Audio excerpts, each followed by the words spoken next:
What's up, peeps? Your boy Ricky Funes. Welcome to another episode of Tengoose Boxing Talks. Today we have a special guest and a good friend of mine, Steve Kim. And if you don't know who Steve Kim is a longtime boxing journalist, and he also is a writer for Snack.com. And he also has a podcast with my boy Mario Lopez called The 3 Knockdown Rule. And he's the panelist on Fearless with Jason Witlock.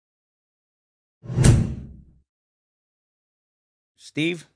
I'm honored to be here. Ricky, you put some money into this. This is impressive. Honestly, got the sign, you got all this other stuff, got the equipment.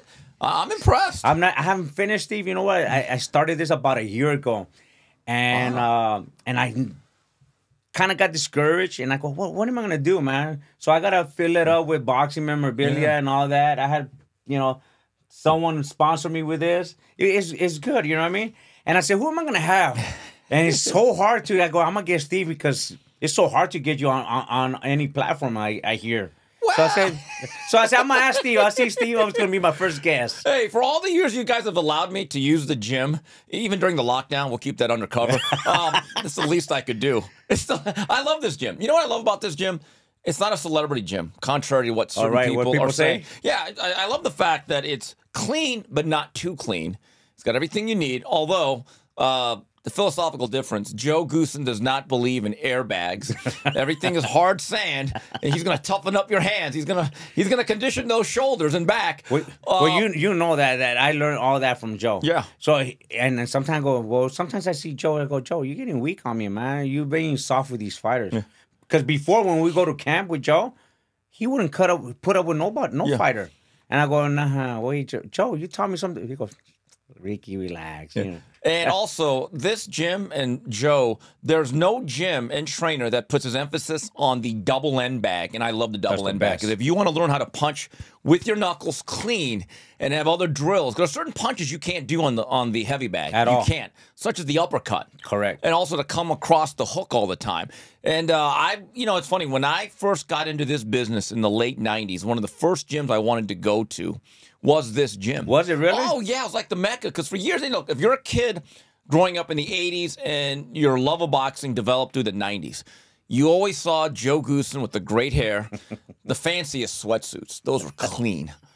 That was before below. Oh, yeah, it was clean. He looked like he was the white Armenian guy, right? He kind of was. Yeah, all he needed was a Mercedes-Benz or something, right? And so then, I love Michael Nunn, the Ruelas brothers. And back then, fighters fought a lot more. I feel like every decade or every 5 years, 10 years, there's a gym that's popping. And I remember that in the 90s, Joe's gym was popping because we had Lionel Butler, we had Marquis Sosa, Frankie Lyle, Gabriel Rafael. We had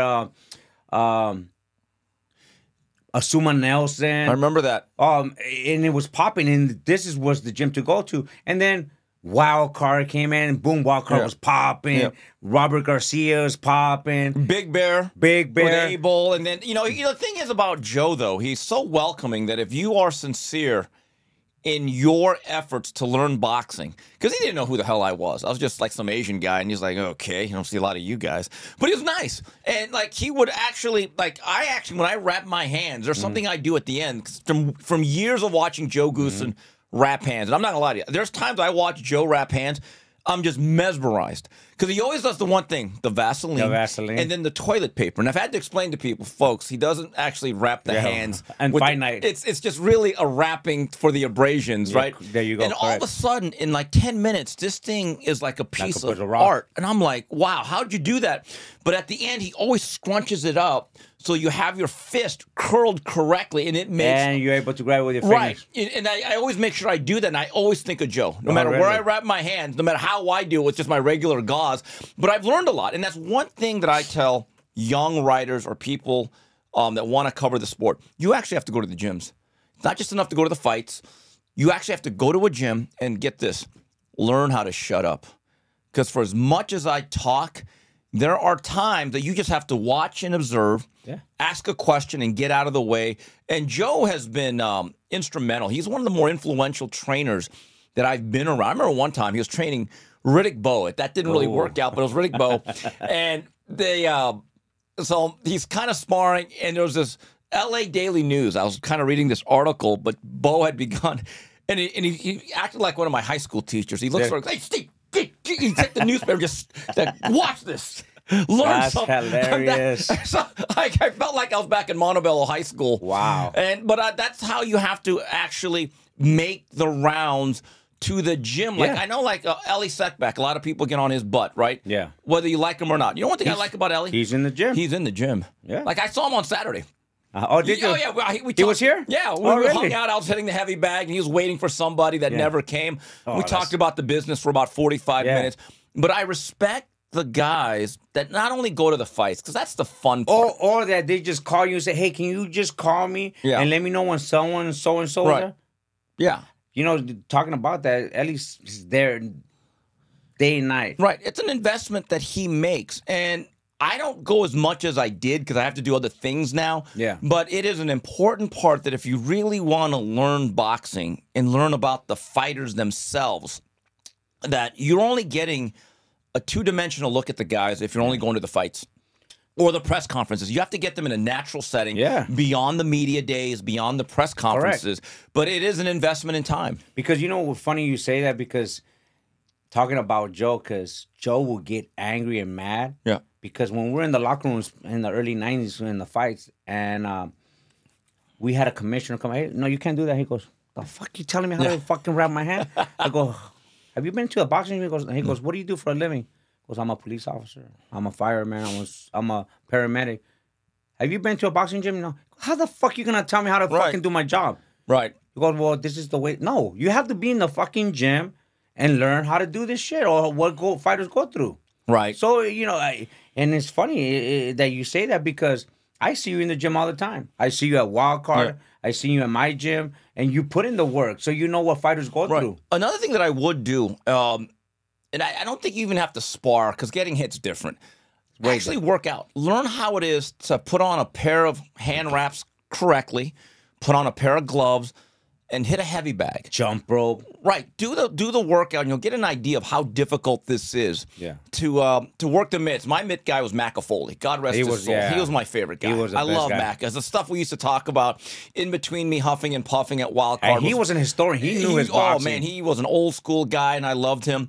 But learn what it's like to actually know what 3 minutes, how long that is when you have to have a proper boxing form, elbows up, hands high, chin tucked in, with the proper stance on your shoulders. Yeah. You don't understand how tough it is. And I, you know, at Wildcard and at this gym, I've seen world-class athletes that we watch on TV. And they come here. And they get humbled. This is a really tough thing, but you have to learn that. Yeah. And that's one of the things that being in L.A., if you want to cover boxing full-time, or you want to make a few bucks, I think it's the best place to do it. Because in a 100... What intrigued you in... Sorry to cut you off there. What intrigued you in boxing that you say, okay, in the 90s, man, this is badass? Because you hardly see Asian guys. Well, you have to understand, as a child of the 80s, you grew up watching boxing on CBS, ABC, NBC. So, like, naturally, every kid nowadays on TV watches the NFL, NBA, and some baseball, right? Yeah. You know, and when I grew up in the 80s, when Hagler Hearns, Leonard Duran fought, or Mike Tyson a little bit after, they were featured. And I talk about this in one of my video shorts for Fearless, what Cosell is watching. And I talked about the Kings on Showtime, about that quartet of fighters led by Ray Leonard, Hagler Hearns, Duran. Back when they fought, Ricky, most of those fights were on like a Monday night because it was closed circuit. Correct. There was no pay-per-view. And what would happen was Good Morning America or Today Show, they used to actually like do the shows from the fights in Vegas. They'd bring on Hagler, Hearns, Leonard, and they would talk about the fights and say, all right, when they would do remotes from there or send special correspondence. When Dolph Lundgren played Ivan Drago for Rocky IV, they actually sent him to cover the Mugabe-Hagler fight. Really? Interviewing both trainers and both fighters, and it was like a big thing. Yeah. It doesn't happen like that anymore. But growing up in the 80s, you were going to be more naturally inclined to like boxing. People that don't know boxing, Steve, or that are into watching this, why do you think they had those fights on Mondays? So they understand why Monday, Tuesday, I asked or Thursday. this question a long time ago. One day I was looking at the schedule, and I said to Kathy Dube, I said, Kathy, you guys used to have these things on like Mondays, Tuesdays? And she said, yeah, Steve, because back before everyone had cable-ready TVs or the capabilities to do pay-per-view through the cable or satellite box where you press a button, right? very few people could actually watch the fights at home unless you had like on TV or select TV. Wow. And you had to get to the cable company and buy a special box or an adapter that gave you the capabilities. But most of the times, you had to go to the LA Sports Arena with the big movie thing, or the LA Auditorium. They would put 4 screens around the ring, and you'd watch the fight. The movie theater operators across America used to tell everybody, yeah, you can have every night except Friday, Saturday. Because we're showing Gone with the Wind or whatever movie, but they would not give you those particular nights. Yeah, yeah. So I think it's interesting that boxing is the only major sport in America, basically, that likes Saturday outside of college football. Because in television, Ricky, and I've had this discussion with Bob Arum, Todd DeBuff, and other people. Have you ever guys thought about going on regular weeknights? Because the Dodgers play every day of the week. They just did one. They did one, right? Because ESPN wanted it. Yeah. Either it's because it's another event like the Super Bowl correct. or the F1. But think about this. The Dodgers play every day of the week. Yeah, the Lakers and play everybody watches. And most television shows, when you get moved to Saturday night, you know what the next move is? Cancellation. It's actually the worst viewing night. Yeah. But boxing fans, and I think a lot of this is tied into the casino business. No one wants to go to a casino on a Tuesday through Thursday. Yeah. You want to go through Friday through Sunday. Saturday and spend all that so money. the whole boxing culture, but I don't know if you change that nowadays, but that's what I grew up in. I mean, I remember as a kid. I remember Tuesday night fights. Oh, I used to love that. Look. I remember the Country Club with Dan Goosen when he promoted, man. I used to watch those on Channel 13. Yeah. You know, I remember. See, I moved to Montebello, East LA in 1986. I used to live in Valencia, California, which was like 99% white. So I get to Montebello. I had never seen so many Mexicans and Asians in my life. I was like, wow. I mean, you blended in. You were a chameleon, huh? I didn't know what I was. I was like, that's like Mexico City, China here. But that's funny. When in that era from 86 to 90, which is basically my last few months at La Merced Intermediate, went there for 4 months, and then Montebello High School. When Mike Tyson, and especially when Chavez fought, all the guys that I was on like the baseball team with or that I hung out with, they cared about boxing. It was a thing. You know, and talking about that, I think at that time the best promoter for me was, besides Dan Goosen, was the Soul. Oh, in America. You know what I mean? Don King. You know why? Oh, man. Before the fight, it was like the Mayweather 24/7. Yeah. They had the background, what they did, and so forth. It was beautiful. And it would lead up to the fight. Don King served the best lunches. If you're a media member, and if it was the worst fight in the world, you'd be like, no, we're going to get a good lunch, though. And all the media were ready to go. Don was a sharp mind. His IQ was like 500 or something, right? But also, it's a shame that Don King does not get the credit now. And you could talk about how he treated fighters, the lawsuits, okay, putting all that aside. His cards, top to bottom, from the main event all the way to the stuff that really wasn't televised, he'd have 7 or 8 title fights. Guys like Ricardo Lopez wouldn't even make the broadcast. And one of the most memorable days that really shaped me as a boxing fan, it was May 7th, 1994, Revenge the rematches. I remember. It was Chavez against Frankie Randall. Okay, Frankie. Oh, you're right. And then it was Azuma Nelson fought Jesse James Leha. Simon Brown fought somebody. Not Terry Norris. And then it was another fight, Gerald McClellan against Julian Jackson. Wow, that was... Right, and so that... And remember what led up to it, though? It was the Saturday before the Super Bowl when the Cowboys played the Bills for the second time in Atlanta. I'm at this place in Montebello. My friend invited me to a friend of theirs. There was like 25 Mexicans, all very friendly people. When Frankie Randall first fought Chavez. And he dropped him. I still remember I was kind of drunk, but I'm like, wow, this Frankie Randall's doing pretty good. He was a surgeon. Right, the surgeon came in with the mask and everything. So the funny thing was, I remember the first 3 rounds, I said, you know what, everyone wins the first 3 rounds against Chavez. By the 8th round, I'm like, you know what, he's doing pretty good. By the 10th round, the tension in that room from all these people was palpable. And then in the 11th, when he hit him with that little, and he just went boop, down. There was an audible shriek. And I remember thinking, with that point deduction and the knockdown, I said, Randall won the fight. When they announced the winner as Frankie Randall, I've never seen so much depression in one room. It hurt people. Oh, I bet. So that's what I grew up on. It was a big deal. Boxing was much bigger then than it is now. That's the reality. I love boxing, man. boxing has changed my life thanks to Joe. You know what I mean? But you brought up earlier Fearless. What is Fearless? So people know. Fearless is a show that I am a contributor, regular contributor, anywhere from 1 to 4 to 5 times a week. Jason Witlock, who's a very controversial figure. I'm sure a lot of your audience probably hates him, which is fine. And why is he so? Because he's a black guy that is conservative. I love it. And he has very old school values, and he's not what you'd call pro-black. He actually says he knows what is right. Right, and he has a sensibility that's very old-fashioned, and we talk about issues, and we're not going to be doing this to blame white guy thing. Blame America, we hate America. We're not doing any of that. And look, it's alienated me from a lot of people, or certain people, but also, I tell you what's interesting. When I first started doing the show, people were like, "Oh my God, you know Jason?" You know, Jason was famous enough as a columnist. You know, he's been on the Oprah Winfrey Show. I mean, when I saw you do, I saw a clip of you and him. I go, okay, who's this guy? Yeah. And I go, okay, this guy is not just a little. No, he's big. He's big. He's big. Trust me. And he's straightforward, which I love, just like you. Yeah. You just say it like it is, and you look. We're in an era now that people get offended for any little thing. Yes. You say something, well, that's you can't say that. Why not? You do not give a crap what you say, Steve. Well, you're straight honest. I do in a sense that I want to be factually correct and honest. Yeah. Say what you want about me, and there's people that don't like me, which is absolutely fine. But what I say, I mean. Yeah. And I'm not going to pander. I'm not going to virtue signal. And I could back it up with facts. Yeah. You know, the thing with Whitlock is when you're around him, you have to have a tough skin because you're going to catch the shrapnel. You will catch a few strays. Look, and no one has a tougher skin than Jason because every time he tweets and I retweet it, some of the reactions, Jason doesn't care. He really doesn't, and it's expanded my reach. But I tell you what's interesting, Ricky. I've had a few people, or more than a few people in boxing who are minorities, people of color, as they say, come up to me like, hey, Steve, man. Really like that stuff. Like they're really whispered though. Yeah. They're like, "Can you say it out loud?" Oh no.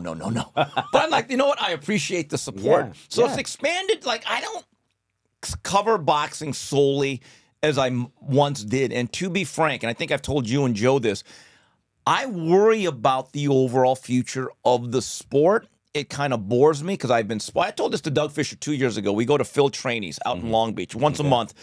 Bunch of boxing people. You got to come out there with this one. What is it called? Field Trainees in Long Beach. Okay. It's a very, very popular historic restaurant where a lot of athletes have hung out and go. Yeah, it's a famous, like the Toots Shore of the West Coast. Okay. And I said that, and this was kind of during the pandemic, the lockout. Things weren't going on. I said, Doug, this is the reality. We began this in 96 to 98.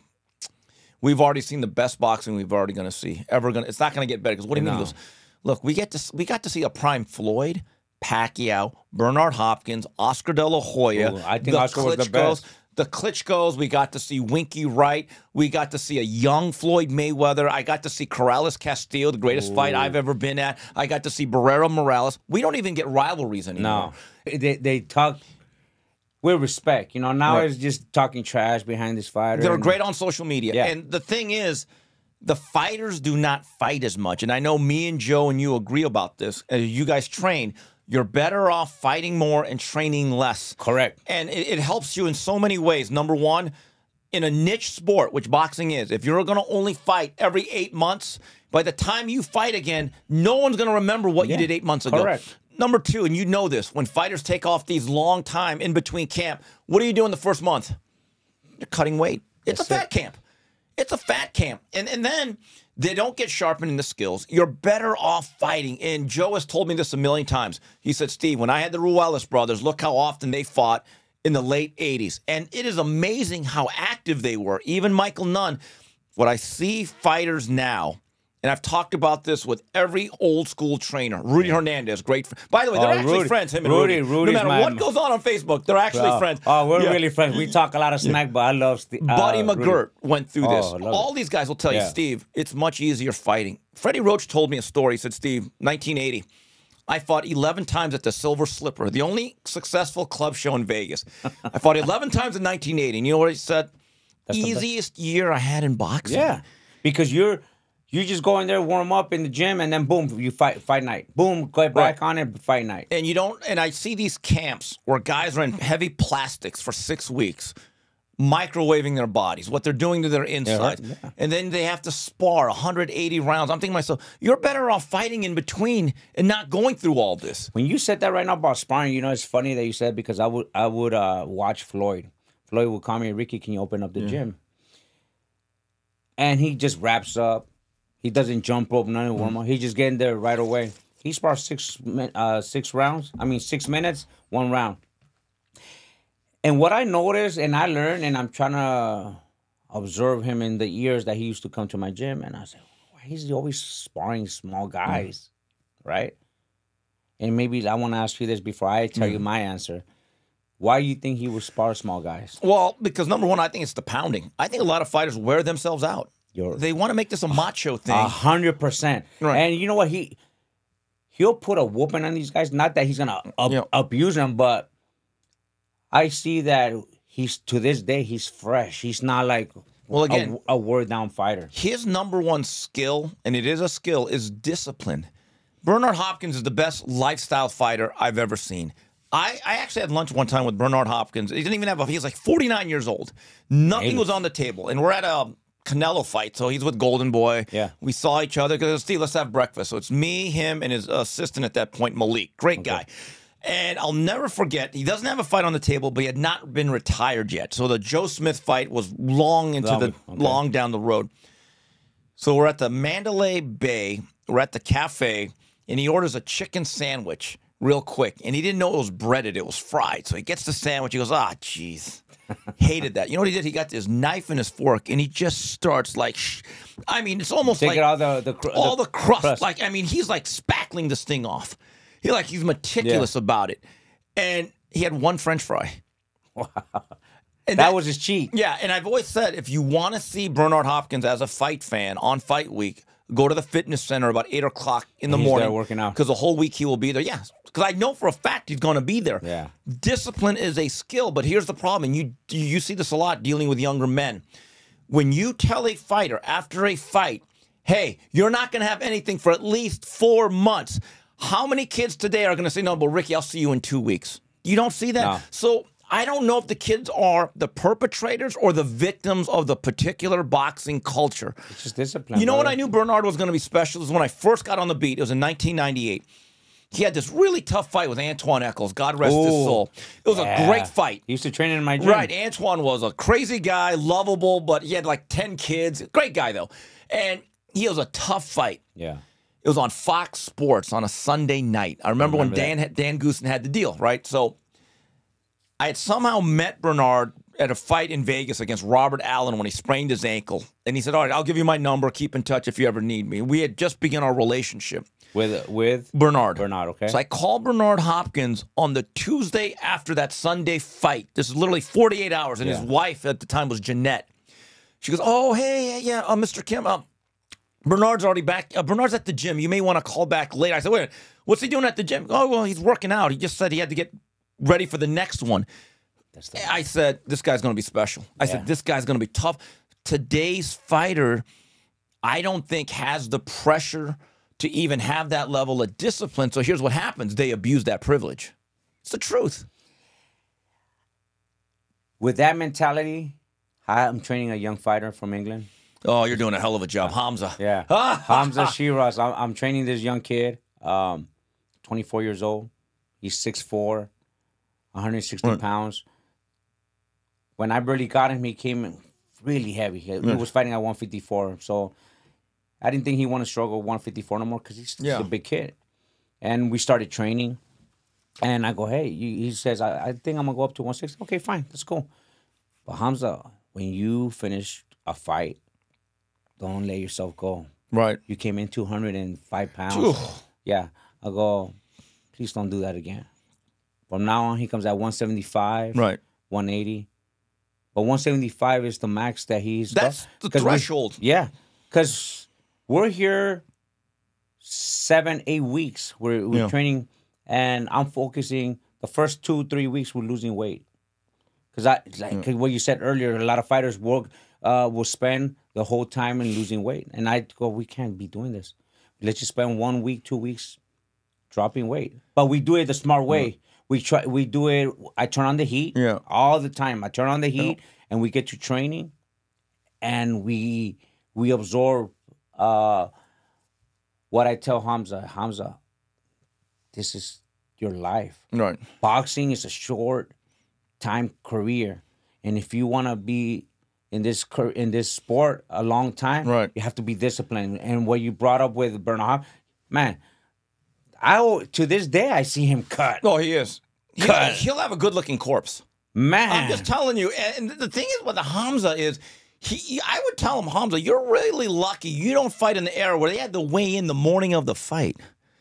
Because, look, when he did it one time, he told me he did it one time the day of the fight. They did it in England, and he goes, I don't know why they did it, but I had to weigh in the same day. If they did that and they went back, that'd be great. Which I actually wouldn't mind. I think it would force fighters to go back to their natural weight class. Good friend of mine, Ray Boom Boom Mancini. Whoa. He says, Steve, can I tell you something? If you allowed me to weigh in the way they do today, I could have been a 3-division world champion. He told me one time he had to weigh in at 7 o'clock in the morning to fight at 2 o'clock on CBS. Wow. Rudy Hernandez tells me the exact same thing. He goes, Steve, when I was fighting at the Forum, when I was winning the tournament, he won the first tournament at the Forum, by the way. Yeah, Rudy was really, people don't understand how good Rudy was. Rudy's game, but Rudy said, Steve, you know what my weakness was? And I said, what's that? He goes, oh, I love to eat. He was the most undisciplined fighter, he said in that. But he said, Steve, I would like weigh in at 8, 9 in the morning. I'd go home, take a nap, but I had to fight and be back at the arena by 6. Wow. Nowadays, what they're doing is they're weaponizing weigh-ins. Sometimes they have it a little bit early, a little bit late, depending on who. Well, like what they did to Ryan Garcia with Tank, his team let him down. Let's just leave it at that. But Hamza has to realize your height and your range is a weapon. But here's the problem. You got to hone that weapon. I personally would tell Hamza all the time, Hamza, I want to give you a week off. But when I'm not here with you in the UK, you better get your ass to LA Fitness and you better be sweating. I don't want you even putting on a glove, but there's no reason why you can't do physical exercise. No, so we just fought 2 weeks ago. Right. I think after the fight, he was doing interviews so forth. He was in the gym right away. Right. Not in the boxing gym, but he's doing his running, which he goes before the fight. That we had, he goes, Ricky, I hate running. I go, let me tell you something. You hate it running right now, but it's very important for you. But when you get a little bit older, you're gonna want to run. I remember Guibarrelas and Rafael, they hated running. Now they're running in the treadmill. They're running the shit that they didn't like. Right. So Hamza, I go, this is the best thing. I go, you don't have to crazy just 25 minutes. Maintain your body. Yep. So after the interviews, he flew out to Dubai and he's out there working out in the gyms and okay. I go, okay, good. At least he's not, he's enjoying himself. But at the same time, you're staying in the gym. Some guys just blow up. This system that we have created, where fighters now become twice-a-year performers, and even the preliminary fighters are not as active as they once were. It really, to me, I'm a hardliner. I am absolutely that old guy that tells kids to get off my lawn, and I'm proud of it. I'm not changing. I'm not trying to be young and hip. I just hate that. Keyshawn Davis is a very talented young fighter. He was our best 2021 Olympian from that team. Okay, I think he's got a lot of talent. Keyshawn Davis fought Jose Pedraza a couple weeks ago, right? Got to 10-0. So that's about 2.5, 3 years as a pro because he had to go back to the Olympics. How many fights does he have now? He has 10-0. Okay. So keep this in mind. So he's 10-0, and he turned pro in 2021, right? Do you know that De La Hoya was 10-0 in his first 12 months? Mayweather was 11-0. And I tell people all the time, they agree with me. I said, so you're saying that Keyshawn is better? They said, no. No. They know the system is broken. Yeah. I don't know how you get that back, but I see certain fighters, and I just tell them all the time, you're not fighting enough. And people are now starting to realize a saying that I have now, I need to trademark, activity matters. Because last year, look at this. When you look at the fights, the big fights that we were looking forward to, when a fighter was coming off more than a year layoff, they got thrashed. Josh Taylor was not competitive against Teofimo Lopez. Not at all. Stephen Fulton was never in the fight with Inoue. Errol Spence, he had a long layup against Terrence Crawford. Oh. Then Charlo was really inactive coming in against Canelo. Guys, it's not just a coincidence. The blade either gets sharp or it gets dull. There is no in between. Not in this game. I think Dan Goosen said it right, and he goes, I think he told Michael, "Do you rather make $1 million for one fight or 100,000 for the whole year?" Meaning that he will keep him active, right? Because exposure is very important. Or fighting once a year, who's gonna really know who I you have are? a test and I've told this to young managers who love giving money and they think they need to sign all these fighters, and they make a lot of mistakes. I told a young manager one time that I was getting into the business. I've told this to a couple people. I said, especially with the father, because a lot of these fathers, I hate to say it, they look at their kids as an ATM. Let's just be honest about it. They're an issue. Of course. And I said, here's what you should do. If you're at a meeting with the kid and his father, I would tell them, I'm going to give you two choices here. Would you rather fight 10 times for $10,000 a fight in the first year? Or what if I just gave you one fight for $100,000? I said, I'm going to tell you this. If they take the second offer for one fight, don't give him a dime and get the f out of there because they're not serious. Yeah. There has to be some experience. You know, do you watch Succession? Ricky? I have not. On HBO. There's a great actor by the name of Brian Cox. He played the old crotchety CEO. Great guy. You got to watch this. And Brian Cox, I had no idea because I'm not really into Hollywood, but I love this show. He was a great actor. This guy's he's a Hall of Famer, basically. Succession on HBO just ended. And he did an interview as the show was in its last year. Yeah. Okay, the last season, people were really looking forward to it. And he said, he's in his 80s, and he goes, I don't understand these young actors. He goes, they do one role for like a lot of money, and I get it. He goes, me? He goes, I got to keep acting to stay sharp. He goes, I never turn down roles if it's a good role. Yeah. He goes, and I always say this, I don't care if I'm the star.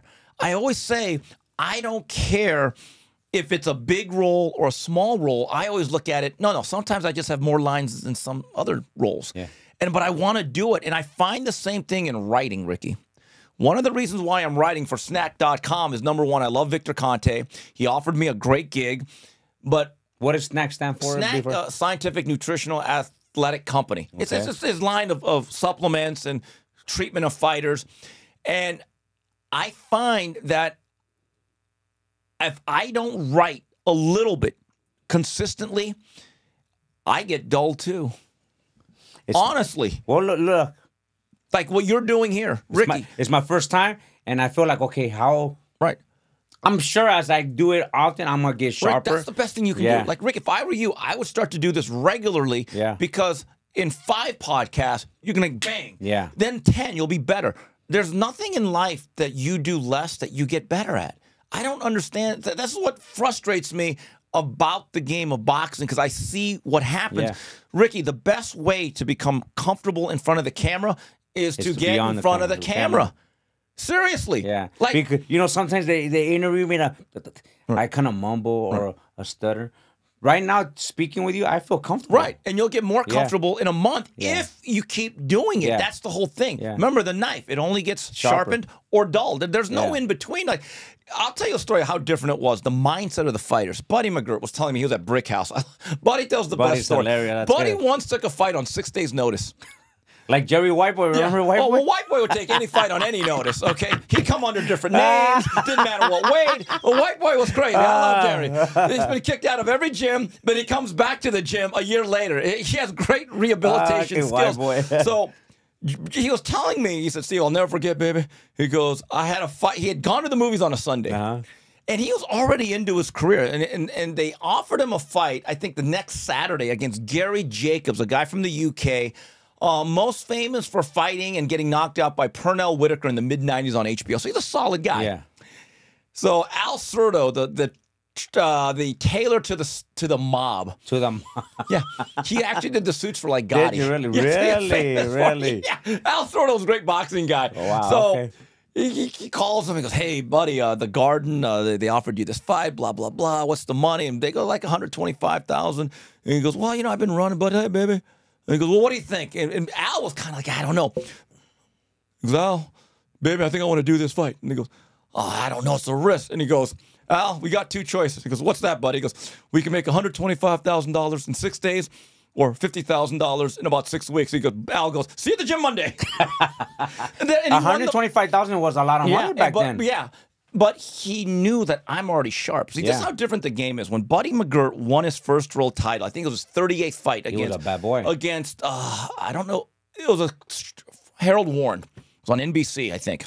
Okay. So it's a tough See, fight. this is what I'm saying. He's a historian. Right. So, Fuck. and he had actually, I think he had lost to him, was a rematch, but he wins the title in his 38th pro fight.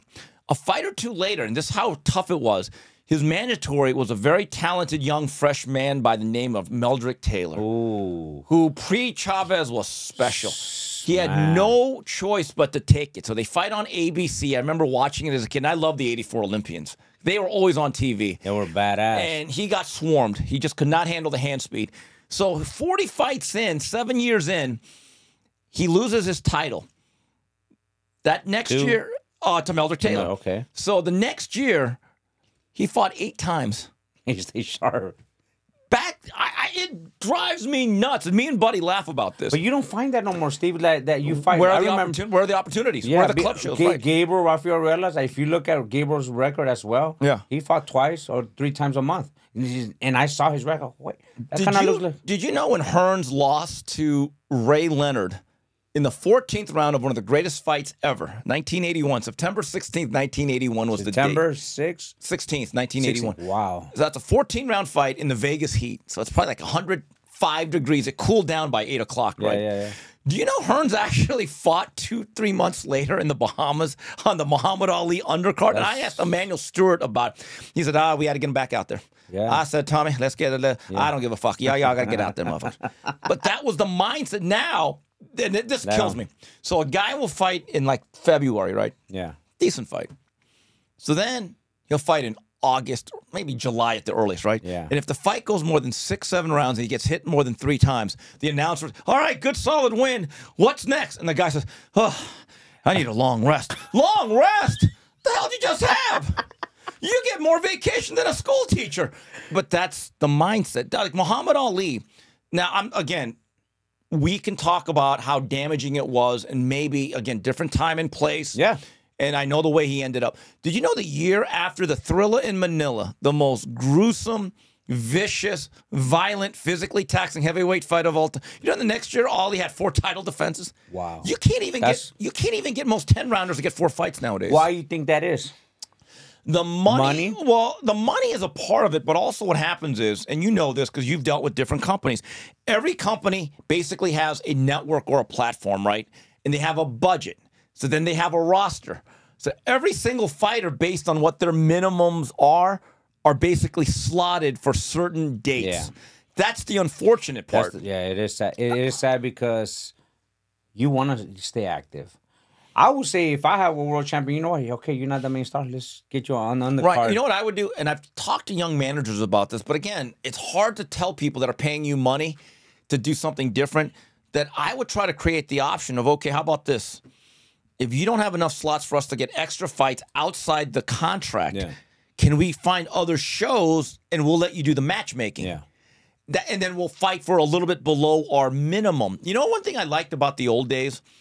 Well, the other thing, you talk about the money, and you've seen the contracts because you've done it.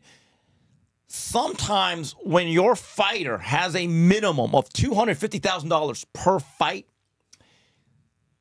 the problem is that promoter may say, God, we're not going to give you an extra fight at $250,000. And I don't see enough managers saying, hold on. Let us fight someone very safe, and we'll take $150,000. Correct. See, you need to have Stay active. Because back in the old days, I did a story when I was at ESPN in 1997. Oscar De La Hoya, as the biggest name in the sport, had just beaten Chavez for the first time. I was there. The first fight. It was 120 degrees. Oh yeah, I remember because we had a fighter. We had a fighter, Lucia Riker. Right. I remember I had to buy a soda, and I had bought one of the things. The guy said, "You know what? I'm gonna buy 2 sodas. I want one of the holders." The aluminum bleachers, I felt like a piece of grilled chicken breast. Because remember, the old Caesar's Palace had like the aluminum. Outside, my God. They go all the way to the top. I remember. So he takes the rest of the year off because that fight was like in June 7th of 96. June 7th, correct. So the next year, as the most popular fighter in the sport, De La Hoya had 5 championship fights. He fought Miguel Angel Gonzalez, Pernell Whitaker, David Kamau, Hector Camacho, Rafael Rivera. And you know what's funny about that? Because I asked both Bob and Oscar. Do you know every fight they had a different pay scale? Yeah. They figured out what this fight was worth, what did it do on pay-per-view, And Bob said, Steve, Oscar a couple times took a lower guarantee and said, let me work off the upside of the pay-per-view, and he got me. And was Robert Littleman still? No, Robert at that point was gone. Robert only lasted a year or two. Okay. But see, here's the problem. Today's contracts, if it's a hard firm, $8 million minimum, already off the bat, these promoters like there's no way. Yeah, we're going to give you the minimum amount of fights because we're going to bleed. That's the reality. And this stuff is so grimy, man. Because I want to see like me. I'm only dealing with one fighter right now, and I got offers to work with other fighters. Oh, lucky you! I really don't want to work with other fighters because my main focus is Hamza, because I want him to be my first world champion. Because I got him at 12 fights. But this kid is developing into something very special. What I love about him? He's willing to make, not the sacrifice, the investment to take time out of his life. To come over here? 6 to 8 weeks. Yeah. I respect that so much. Yeah, he comes here already. I just spoke to the dad and Taz yesterday. We spoke. They're ready to come here in half of Ramadan. Normally, they take the whole month off. He's coming March 15. I go, we got to get ready and get back on the, God willing, June 1st. In Saudi Arabia. I think it's good for fighters from other countries to come to America because I think we still have the widest variety of sparring, the most different styles. Yeah.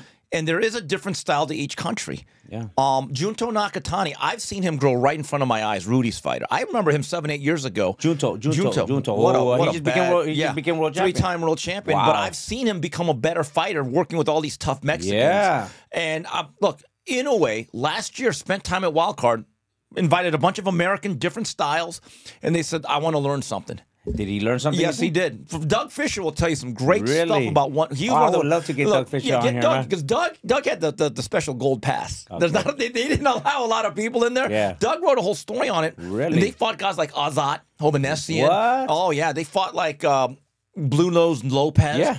You couldn't get that in Japan. You cannot. And so just the act alone of Hamza coming out here saying, you know what, I need to be an adult.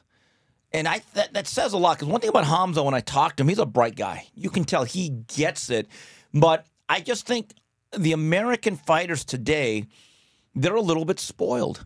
And Rudy Hernandez will tell you about this. He has after spending time with Japanese fighters who are always on time, in fact, they get to the gym early.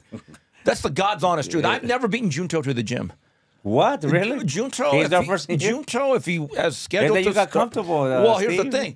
If Junto is supposed to start at 9:30 with Rudy, Junto will always be there at 9. Because I know that for a fact because I've walked in at 9, 10 knockouts with Manny Robles. He has a great gym there now. Every time I go there to see Junto, I'm always 20 minutes before Rudy, but I'm always there after Junto. And one time Junto only came 15 minutes early. And Rudy said to Junto, you are late in being early. See, so he spoils them. And the American fighters have to understand, bro, nowhere in real world would you be allowed to show up to your job late every single day. Talking about Rudy told me a story. He goes, Ricky, I was waiting for a certain fighter in the gym. Oh, you know what I'm talking? He goes, he shows up like at 1. We had an appointment at 12:30. Shows up at 1:30 something. He goes, okay, yeah, go ahead, go put on your stuff. And then Rudy's working with another fighter, and the fighter goes, hey, well, you're late, brother. Your time's over. And I go, wow. Because the guy, and the thing with Rudy is he told me a story. You got to get Rudy on here because he's another guy. He told me a story that they tried to bring Junto over to a local gym. Want to save the names to protect the innocent. I don't want anyone pissed off at me or you. And the guy who was at that gym, that's his home gym, is not a champion. Junto's a 2-time, soon-to-be 3 champion. Rudy said, this pissed me off so bad that we're there early. Again, he's on Japanese time. This guy just walks in like we're doing him the favor. And I'm thinking, here's the thing. If I'm that guy's trainer, I'm like, hey, get here early. You're training with the world champion. You can sharpen the knife. And he said, Steve, I got so sick of him lollygagging, taking time. I said, you know what, Junto, you get in. And the guy had the nerve to say, hey, what are you guys doing? And Rudy said to this guy, hey, bro, you're not that important. This can happen with or without you. And the guy got upset, and Rudy said, I don't give a shit. Yeah, exactly. Punctuality is my main thing. I hate being late or when someone's late on me. I hate it. I took first camp when I had with Hamza.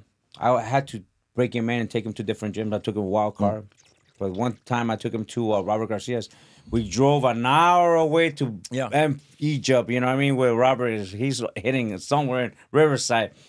And we put him against an Olympian from Top Rank, the Southpaw. Javier Martinez. Yeah. And Hamza was kind of uncomfortable. Yeah. He goes, I just feel uncomfortable. Hamza, being uncomfortable is the best thing. You're That's going to part have of to the learn game. how to adapt. Yeah. And he didn't understand that. And he goes, you're going to have to learn to adapt. Being uncomfortable is the best. I go, you have to feel uncomfortable. If you're comfortable, that means there's no point. You have to get him to be uncomfortable to get comfortable. That's the game. Yeah. That is the game. And this is such a valuable experience. You know, I remember just about 7-8 years ago, Joe Gallagher, when he had all the Smith brothers, he would once a year come to Southern California and go all around the gym. That's where I first met Joe. I first met Callum and Liam, Paul Smith, good guys. Yeah. Scott Quigg, I met him for the first time. I'm just telling you, it is an advantage to be here. It really is. Because you find all kinds of fighters. All kinds. All kinds. From heavyweight to straw. And styles, different styles. You get your ass beat, or you're going to do the ass beating. You know, you're talking about you only training one guy. I think that's a very smart move in one sense. My favorite people in the sport of boxing are the trainers. It's not the fighters. Fighters come and go. Managers, I really get along with a lot of managers. But the trainers are the ones. You guys are in there with the fighters more than anybody, day to day. You got to make the most amount of commitment. And the thing that I hate, and me and Joe have talked about this, I've written about it probably as much as anybody and spoken about it. The ones that get screwed. They're the ones that get screwed the most. And it's a shame. They're not protected under contract, state laws. And you guys are punished for doing a good job. Oh, yeah. Abel Sanchez, I think, is the only trainer that had a contract with Triple G. Yeah, and he would not take less than what his percentage was. And look, I remember he told me a story that first happened with Terry Norris. I've never understood this. Why should trainers be punished for doing a great job? Because think about it. If you take in a 4-round kid who makes $500 his first fight and you get $50, that's really, think about this. It's not the 6 weeks you prepare. Yeah. You may have prepared that kid for 8 years as an amateur. You never got paid. You paid for all his equipment. Yeah, exactly. Amateur tournaments. You're driving him. Yeah. You're picking him up. Whatever stuff else he gets into. You may have bailed him out of jail. You may have helped fund an abortion. I've heard every story. And then so you get $50. So they're okay at that. Then they make $5,000. You're good at $500. You make $50,000. Like, okay, now we're rolling. Now I'm starting to make at least minimum wage on the hours that I've put in previously. All right. But then you start getting up to about $500,000. Oh, man. $50,000. But then you start making 7 figures. Then it's like, we need to put you on a cap. Can you believe that? I hate that. Hate that. You work your whole life. And this is what I do. And I always tell a fighter, and I tell this to any fighter that I work with, I don't care about the money. The money's going to come. Just don't cut me off. Well, there's no principle. It sucks. I've often said the reason why Marvin Hagler is one of my favorite athletes in general. You told me a story, and I want you to tell. The Petronellis were great. They actually were like his white fathers in Brockton, and they gave him a job on the construction yard. This is how hard of a man Marvin was. First 7.5 years, his strength and conditioning program was a 9-to-5 job working construction. Yeah. That's the type of man he was. Wow. Okay, so he finally starts making money, and then he, everything happens, and he would always pay them. And Bob Arum said, Steve, I don't think you understand this. He was with me for 17 fights, handshake. Because that's when Top Rank was in New York. Yeah. They'd have a meeting before the fights, everything, and the Petronellis would be there, and Marvin said, okay, this is the money. All right, guys, thanks, Bob. I'm going to get ready. Never had a contract. And trust me, guys like Don King were trying to poach. Don tried to hire his mom, and Marvin said, no, get the hell out of here. So finally, Marvin's finally a star. Everything is happening. He's in commercials. He's in this. They had to kind of talk him into doing the Leonard fight because the Mugabe fight was very tough. And I think even Marvin had gotten sick of the grind from what I've read. So the Petronellis, I think one of them was with Bob, and they were in Vermont or somewhere in New England, and they met Bob, and they said, "This is what they're offering, this and that." Oh my God! And I think it was Goody. Goody said, "Marvin, if it's about the money, me and Pat have talked about it. We're gonna take less than 33%." And Bob, I'll never get Bob because I'll never forget it. Marvin slams his hand on the table and goes, God damn it, it's not about that shit. And he said, if you ever make that offer again, you're fired. Yeah. And he walks, and finally it ends. He goes, okay, all right. I'm taking this fight, and you guys are getting your 33%. And that was the deal. And here's the thing. He paid back Arum, too, because Mike Traynor was the attorney for Ray Leonard. Oh, wow. He hated Bob. They hated each other. You told me that's the story I want to hear. So this is the funniest part. So Traynor and them call Marvin thinking he's going to take this fight. They're going to give him $12 million, guaranteed. In 87, that's like $35 million today. Wow. And that's before upside. Shit. So damn. So they explained to Hagler, like, Hagler, okay, we'll get Bob. He goes, no, there's no Bob. Like, what do you mean? Bob's my promoter. I had to get He goes, no, loyalty, man. He goes, no. He goes, hold on.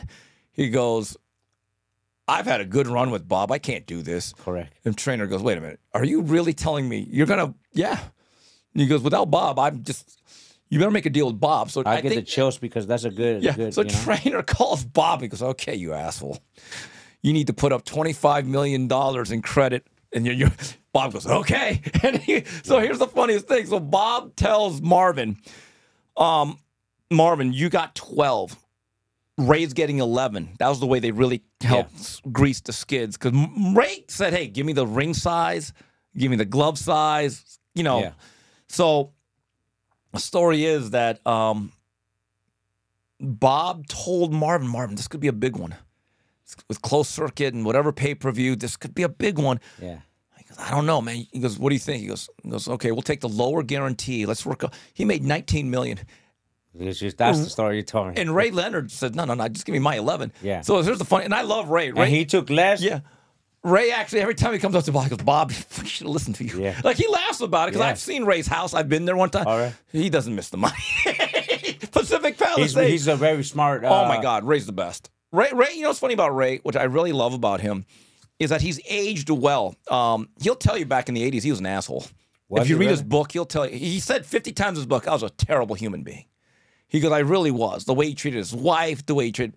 But he's actually as humble as you can be for the stature that he has. Like, he'll tell you, like, man, that Camacho fight, he goes, Steve, poof. He told me one time on a camera, he goes, Steve, that's the worst, because I made a fool out of myself. Yeah. And he has no problems telling people this. Like he say, oh, he'll admit, Leonard, he goes, Hearns beat me in the rematch. You know, he kicked me out of a bar. Ray, why would he do that? So we were in Palm Springs. We had just finished training camp. We were fighting Asuma Nelson. And for the rematch. Yeah. So I was in the bar. I don't drink. I never drank, and I don't like drinking. So I was in the bar drinking a Coke, and I saw Ray, and I went up to him, and hey, I'm a big fan. He shook my hand and everything. And I went to sit down, and I'm eating peanuts and with a Coke, you know. And he gets up, not lying to you. He gets up. He goes, you say you're in boxing? Because I had brought up a little conversation. He goes, why are you doing it in the bar? Because I was trying to be a fighter myself, you know? Because I was trying to be a fighter. I was sparring Gabriel and them back in the days. He goes, what are you doing in the bar if you want to be a fighter? And he goes, you should get the heck out of here. So I just got my shit and I left. like a dog with my tail. But it's right. You know, he was already retired and everything. You know, that reminds me of a story. We're at the Mandalay Bay. This is about 20 years ago.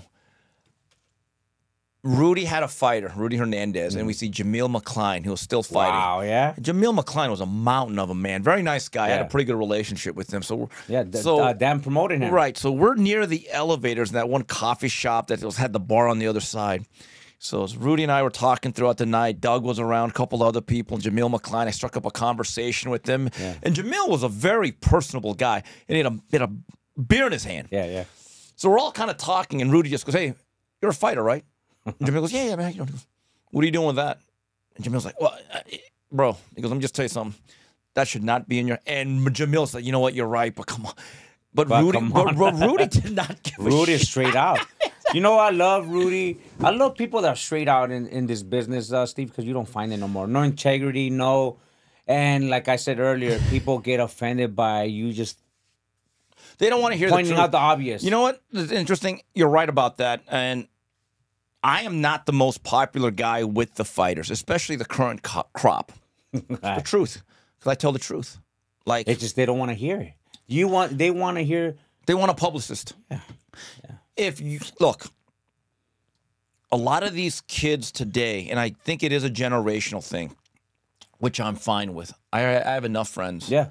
I've already met fighters much better than you that like me, so I'm good with that. James Toney no longer cusses me out.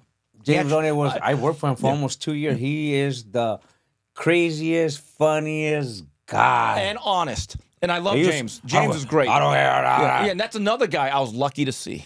I was lucky to see him at Wildcard. The stuff he used to do in sparring, unbelievable. He used to come in with a cigar in his mouth. And they don't spar. And he used to tell people, whose ass am I going to beat? And it would do it.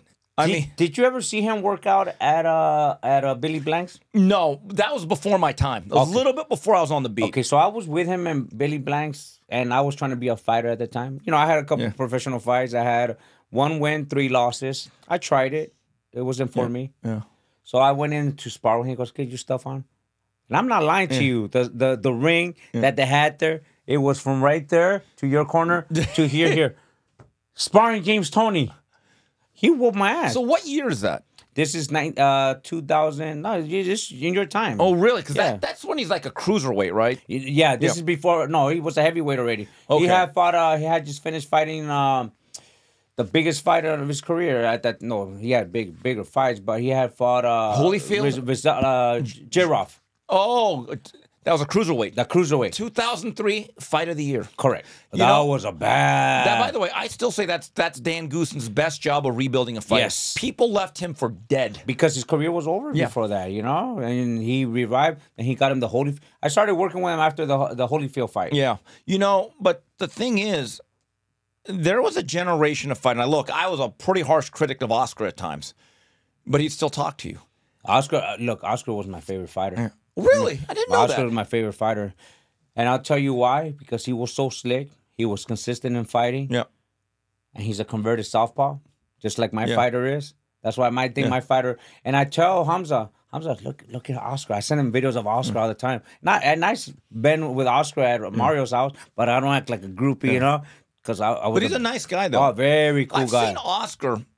for an hour, sign autographs after a weigh-in. Oscar's the coolest, when he fought man. Miguel Angel Gonzalez, he at the Caesars Palace Forum shops, and he signed autographs for an hour. My friend actually went to the gift shop to buy a pair of boxing gloves, and just go ahead, he'll be here, trust me. But that generation of fighters could at least take fair criticism. Why did you criticize Oscar? Oh, because sometimes the way he fought, sometimes I was just being a dick. I was just going against the grain. I was just kind of an asshole. Because you just like controversial shit. That's funny. It's like, and I was an LA guy that didn't like Oscar. I was more a Fernando Vargas guy. But me and Oscar get along great now. But I like the fact that back in that era, they could actually roll with the punches. Nowadays, with today's fighters, especially with social media, if you happen to tweet, you know what, I think such and such struggle didn't look good, they'll block you. Or they say, I'm not going to do it. And they can't take criticism at all. At all. They cannot take constructive criticism. And so many of these younger kids have a sense of entitlement and an attitude that it's actually very refreshing to see a kid like Bruce Carrington, who we had on the show last week, me and Mario. That kid reminds me of a lot of those good fighters in the 80s and 90s that I love. He has the look, the way he fights, but just his attitude. And the fact that you can actually have a real conversation with him and talk boxing or whatever, but he's a very respectful young man. His parents did a great job with him, and Bruce is a guy that I root for. I think he's got all the tools, but there's other guys, and we know which ones. We're like, ugh, God, I just, you know which ones. Have you ever sat down with Oscar? I mean, oh yeah, we've had Oscar in studio, and we talk once in a while. The thing about Oscar, and I've criticized him for this, he doesn't show up to enough of his own company's events, like for a press conference. Why? Because he's busy, and I don't think he's as committed as an Eddie Hearn or a Bob. Yeah. And I say that as a compliment because when he's there, he's good. There. I've said this. You think that would be the downfall of Golden Boy? It almost was his own apathy. Remember, for a few years, he was asleep at the wheel. I remember being in his first show. Do you remember his first show? Which one? Was that when he had Jose Navarro? No. Because that's when how they started as a management. His first Golden Boy show, do you remember where it was? Was it at the Olympic Auditorium? Correct. Yeah, because they used to have a series from 2000 to about 2004. Yeah. I remember that. So I said this to Eric Gomez, who's a really good friend of mine. I love Eric. Very earnest, honest, honorable guy. I said, Eric, because his publicist used to tell me, are you coming to this press conference? And I used to tell They Gabe, really wanted you there, and then Gabe Rivas, I said, Gabe, well, here's the thing. Is Oscar going to be there? Because I go, Gabe. And he's, well, he's got meetings. I said, Gabe, let me just tell you something. Bob Arum never has meetings when it comes to Eddie Hearn. To his business. Eddie Hearn, Dan Goosen never had. I go, Dan will be there sick or whatever it is. And I had similar conversations with Eric. And I said, Eric, I'm just telling you, I'm not trying to be a dick about it, but someone has to tell you this.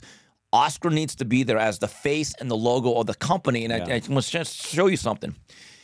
If I do a 2-minute clip on Twitter or Instagram with Ray Vargas, I'll probably get 58 views.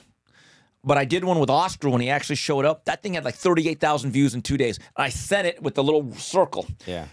And they said, we get it. Because it matters. Yeah. The one thing, look, with Eddie Hearn, I've had my battles. I respect Eddie, though. Great work ethic. That guy, he can sell snow to an Eskimo. He's a hustler. And I've gotten into it with him. Oh, really? Oh, I remember when Scott Quigg didn't make weight against Oscar Valdez? I don't remember that. Remember that night? It just rained the whole night at the StubHub Center. Okay, yeah. We called it Water World 2018. I mean, there was nobody there. Really? Yeah, even the media, most of the media went into the media room to watch it on TV. Just watching TV instead of being outside. And I said, bullshit. You're staying there. I had galoshed. There's pictures of me as the only guy. And I'm in like... That's hilarious. Yeah, I'll show you a picture. That's being disciplined. Right, I wanted to be there. And plus, I didn't have my computer, so it's different. Yeah. And so I believe that they pulled a fast one on Oscar Valdez. Because generally, and you've been on both sides, when a fighter doesn't make weight, what do? You say, okay, let us come in at this weight, but the next morning we'll do another weight where we can't come in above this. Correct. So there's a sense of fairness. None of that happened. And Frank Espinoza, who's a dear friend of mine, I've never seen him so pissed off. Yeah. He's a very cool customer. He still manages him to this day. Yes, and Frank said, Steve, I actually did not want the fight to happen. Oscar said, no. I want to fight, and also the $700,000 came into play. Money matters. Of course. So the bigger guy breaks his jaw. I mean, he was bleeding the whole time. I was the only guy, and you can ask people like little Tino because they were in awe. I said, hey, guys. Tino's funny. I like They're Tino. like, what's up? I said, hey, guys, I asked this of both Todd and Eddie Hearn. Why wasn't there a second-day weigh-in? Well, what do you mean? I said, look, guys have missed weight before. I get it. You're not going to cancel this event. Yeah. But don't you think it has a sense of fairness? Like every other fight, you do a morning weigh-in to make sure that at least one guy's... And they were like, oh, my God. Everyone's like looking at me. And I said, Eddie, I don't think that's fair. Well, what do you mean? What do you mean? They do it all the time. How many pounds was he over? By 3 or 4. And it made a difference. But it was funny because when it broke up, people were like, oh, my God, Steve, I can't believe it. People in England that hate Eddie because there's a fact, they were tweeting me saying, mate, you gave him the stick. Like I was a hero for about a day. Yeah, ask Tino for that tape because everyone's like, who's this asshole? I'm just being me. Because my view is if you don't make weight, I get it. It's hard to cancel fights. But if you were Oscar Valdez's trainer, if that other guy didn't even do a morning weigh-in, wouldn't you be pissed off? Yeah, of course. Of course. Broke his jaw. May have never been the same again. Wow. That's the thing. That's our job as the media.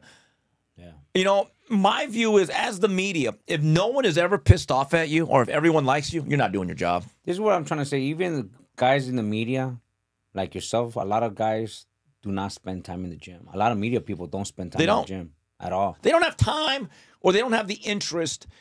And no, but they have interest to criticize and to write about fighters. Yeah, they do the research and all that, but you literally are in the gym. You're training. You done midwork with me. I remember doing midwork with you. But you're in there hitting that bag, speed bag. You're working out. I go in there. I go, fuck, should I talk to Steve right now? Because I see with the headphones. No, with you. No, you. No, of course. But I know I will take off the earbuds. Yeah. Yeah, because we're talking shop. Yeah. But I've told this to young reporters, and I've tweeted it. Hey, guys, sometimes not everything has to be an on-the-record interview. Yeah. Sometimes just hang out at the gym, talk shit. Yeah. Like, get opinions. Like, hey, who won that? And just keep it all off the record. Don't be, like, secretly recording it. Just put it right here in the mainframe. Yeah. Some of the funniest conversations are completely off the record. Correct. That's where I go, fuck, I should got that on video. I should got that on. But you could use that down the line because you have to always build your level of knowledge. That's why, like, one of the things that I love to do, sometimes, Ricky, in my private office in Montebello, I call it the little orange bowl of Montebello. Has all my stuff in there, Miami Hurricane stuff, all my credentials. But there are days I'm just going to read. going to read a book. Yeah. Or I'm going to watch documentaries, or I'll watch a fight. But just, like, don't talk to anybody. Don't check your phone too much. Yeah. But just actually read. Just lay out and read in silence. And generally, it's about sports or boxing. Right, okay. Because there's a couple of things you'll notice, and then you could bring it up in an interview, like, oh, God, that Steve Kim's so smart. No, I just happen to read.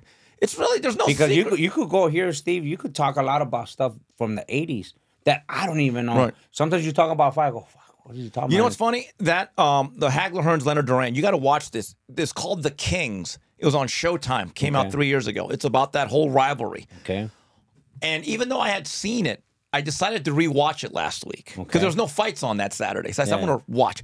You know what's funny? I learned a few things again. Because you could watch a thing 10 times, like a great movie, and one day be like, I never noticed that about the Titanic. No. Like, you'll learn something. It's kind of, look, I like reading the Bible. It's like when I read the Bible. You read one verse, and then you read it again, and it means something else. Yes. And then you read it again, it's something else. There are things that I learned from the King that I'm like, I get it. I see that. It's more crystal clear. Did you ever meet Hagler? No, when he died, I'm not going to lie to you, it was the Saturday of the Chocolatito Estrada rematch. I was there at that March of 2021. And it's the most emotional I've gotten over a man's death since my father. Wow. Because there's rumors that went on. There's a Hagler Facebook group run by the wife. Rumors started circulating, and someone from Top Rank said, Steve, I don't want to alarm you, but I think this may be true. I mean, a part of my childhood died. It was really sad. I started going back through all the things with Hagler. I remember some of the happiest moments of my childhood in Valencia, California, when Hagler would fight, and this is when Sports Illustrated was #1 magazine for sports. Yeah. And whoever made the cover, like, that meant going viral. Wow. Because that's how important. I know athletes that have made the cover of Sports Illustrated. They've blown up those things. They have it in their house. It's like a big thing. And when Hagler beat Hearns, there was a great action shot, and the title was just marvelous. I still remember just getting it, looking at it, going, oh, my God. Do you have a lot of memorabilia of him? Not of him. I really don't. I actually only have my credentials. I don't really have that much boxing memorabilia outside of that. But when it comes to Hagler, I've gotten books. He's the one guy in boxing I wish I would have interviewed. That's why I love talking to Aram, because Aram will tell you great Hagler stories because he was forced to have Hagler. Can you believe still Bob Arum is still in this? Man. You know what Bob Arum teaches me? And I spoke to him last week, and I got to call him. If you love your job, just keep doing it, because retirement has killed more people than work. Look, Steve. Some trainers, some people are in boxing for the money. Right. I love what I do, be honest with you. Like they say, what do you do? I'm a boxer. I go, that's the most, to me, it's the brokest job for a trainer. It is. We don't make a lot of money. But I love coming to the gym. I love it, be honest with you. I have my private clients. I have my celebrities. And that's where that's another secret. John Bray taught me this, and he was taught this by McAfoley. This is like 20, I love Johnny Bray. Yeah, John Bray he used to be my coach. Yeah. He had just kind of retired. And so he starts training right Wild Card. So we're talking, and John goes, hey, Steve, man, I'm never getting a real job. He goes, man, I'm glad McAfoley taught me this. And I go, what's that? He goes, son, learn how to work mitts. You never have to get a real job. And that's another thing that I would tell young trainers. If you want to do the real fighters, I get it. Yeah. Here's the problem. They don't pay you hourly. No. You make a lot of sacrifice. Now, you get a couple of housewives and doctors and lawyers. They'll pay you a lot. Yeah, yeah. I mean, so that's the secret. You got to have that balance because you got to be able to pay rent. And exactly. I maintain the gym, the barbershop, my house, my mortgage, my kids, my ex. You know, I love what I do, be honest with you, Steve. Yeah. And I love it with a lot of passion because I'm like you just said, go read. Yeah. I watch fights sometimes. Just watch them. I just watch and I go, okay, cool. What can I use? Remember this also. When I learn and I study these fights or watch fighters and I bring it into my fighter, that doesn't mean I have to change my fighter style because each fighter has their own way of fighting. But I pick on little things. Okay, we could do this better. Okay, let's add this onto the way you fought. Ricky, do you watch tape with your fighters ever? No. See, that's the funniest thing about and I wonder. You know what? Can I tell you why? The only reason why I don't do that because every fight and fighters are way different. Like, say right now, Hamza fought Liam Smith. I was watching some of his fight, and I try not to get stuck on what can we do? What can we do? Yeah. Because once we go in there, it's a whole different thing. He could be southpaw. Correct. So I go, okay, cool. Okay, his footwork, he steps in. When he throws a ball right hand, I go, Hamza, let's play it by ear. Right. Let's see what he brings in the first round. But first, go out there, use your jab, keep him away. And if he throws, and if something changes, right, second round, we'll figure it out and we'll go from there. We play as we go. Because I and a lot of trainers have done that. They sit down, they watch, what can you do? I seen that. I seen a lot of fighters try to do that, but when it comes to fighting, nothing comes out right. You know, it is interesting. Like, if Bob Arum were to retire, I think he'll die within a week. Bear Bryant, all-time great coach at Alabama, they said he died about a month after he retired or so because he had no spring practice or a team to coach up. Same thing with Joe Paterno.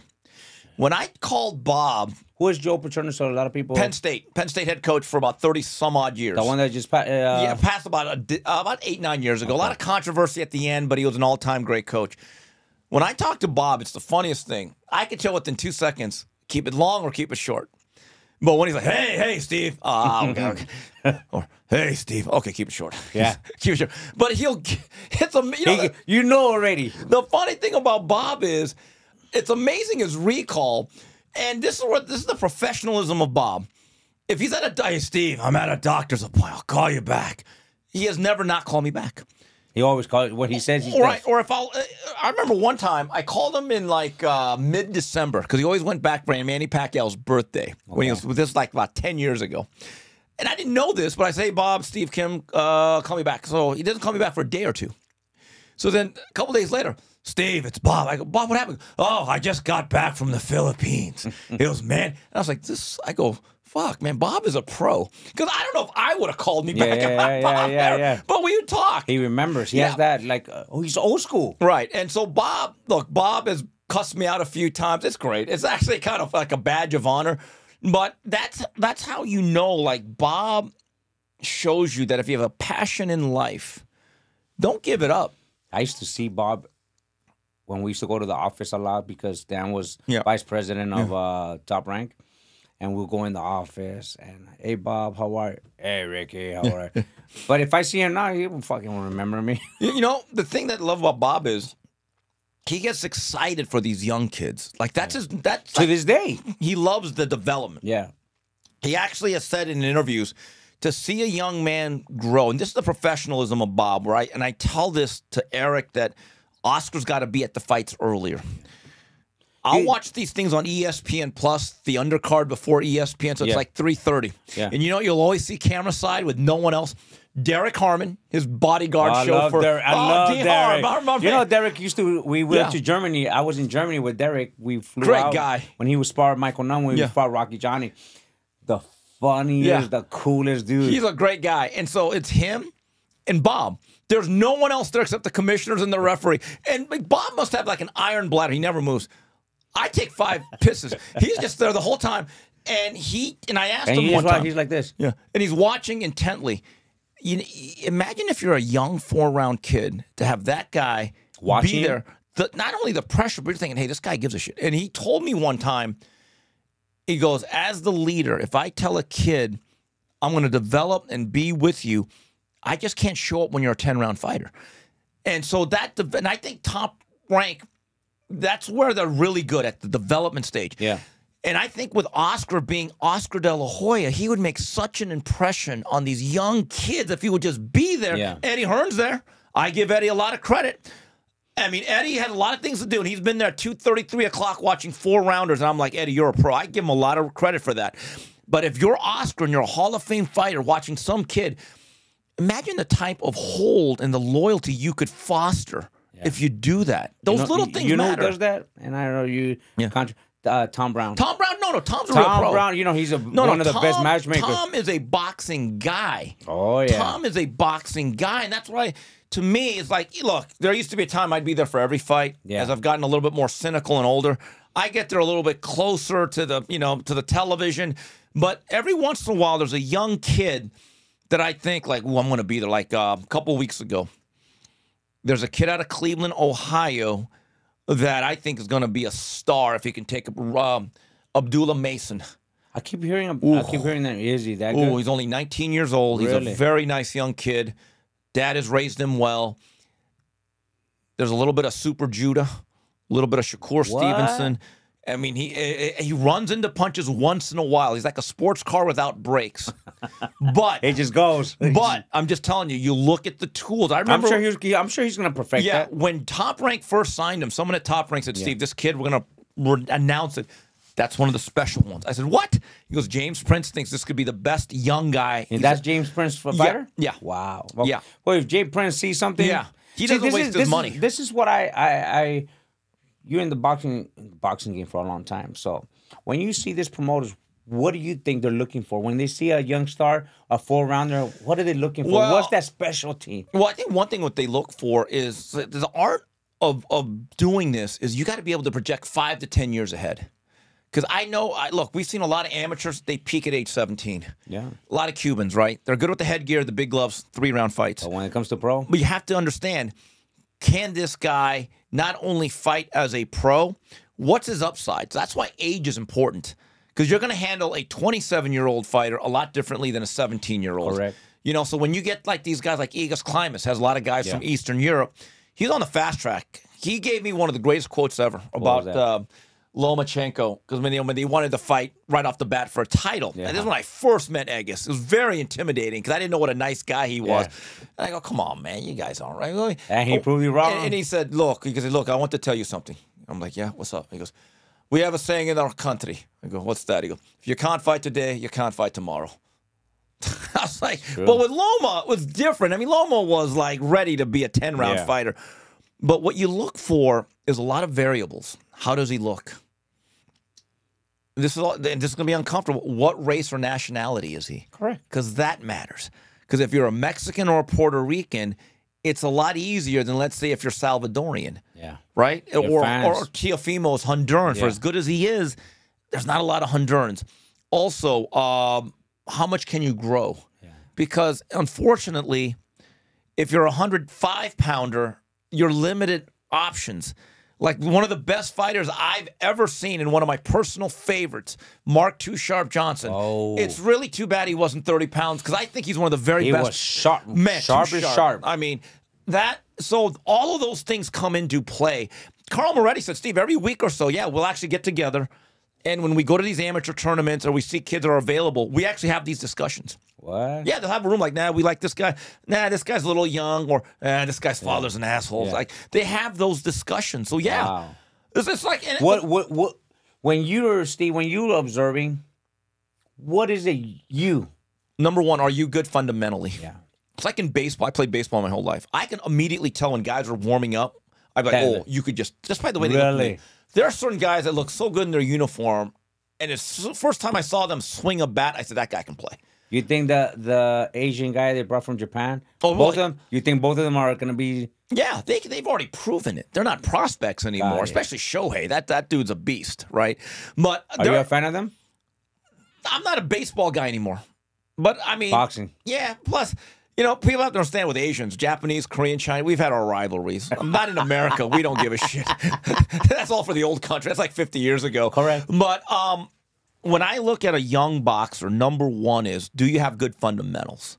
Are you taught well? Yeah. Elbows tucked in, chin down. Also, I'll be honest, I like certain styles. Yeah. I'm not saying I didn't like Pernell Whitaker, but in general, I kind of like the guys that mix it up. Those are the guys, and there's certain guys. I remember, like, the first time I saw Zab Judah, I thought he was going to be the greatest fighter ever. Wow. And Zab was very, very good, but I didn't even tell you I could have been better. He could have been. Zab is a very interesting guy. When you speak to these guys and they say, "Well, I could have been better," what do you think changes their age and perspective? You know what almost knocked me off my feet? This is like 3 years ago. We're at Brickhouse Boxing during the lockdown, so there weren't a lot of people. But James Toney had some white-collar clients because he's never trained a fighter. He'd cuss them guys out. But anyone that wants to pay him a couple $100 for an hour, he'll do it. Yeah. So it was just me and him in the gym. We're at Brickhouse, and we're talking. And he goes, "Steve, you know what? God, I could have been better." I was like, "What?" Like if you said that to him before, he'd growl at you. Yeah. So, "You know, Steve, I only beat myself." He goes, "When I didn't train," And he actually said, Steve, because he's the last full-time American fighter. He took non-title fights as a champion. He'd fight on HBO in April. 3 weeks later, he'd be on like Fox Sports. There's look at his record from 91 to 94. He said, as long as I got 6 figures, I didn't care if I made $1 million. Just make sure I get 6 figures. I'll take a tune-up. He said, Steve, I should have done it more. Yeah. And I said, wow. I'm just looking at James going, if you said that to him 10 years ago, he would have cussed you out. Of course. But now he knows. See, now he knows. See, there's an old saying, youth is wasted on the young. I worked with him for 2 years, so we had a couple fights with Samuel Peters. But one of the fights that I was allowed to work on the corner is Hasim Rockman. Oh. So I'm with Freddie, and we're in Atlantic City. So we're chit-chatting, me and Freddie and everything, and then he has his friends around. And that's the downfall sometimes of a fighter. Me, I learned how to read already, so-called friends. So we're chilling, and I see Ricky, James calls me to his room. And I go, he's smoking his cigars. Yeah. I go, Jay, why are you smoking? He goes, shut the fuck up. And his friend, I go, bro. Yeah. So this is what happens. We're in the fight, and he keeps getting hitting in the back. He keeps getting hit in the back of his kidneys. And I think James should have beat Rockman that night if he did not smoke. The cigar was the problem for him at that time. His cigars, his friends kept bringing him smoke. I go, bro, and I even pulled one of his friends to the side. I go, bro, you want to see him become fucking world champion again? He goes, yeah, then why are you giving him fucking cigars, The bro? enabling. It's the enabling. Yeah. So this story, when you say he could have been better, I think he could have been heavyweight champion again that night.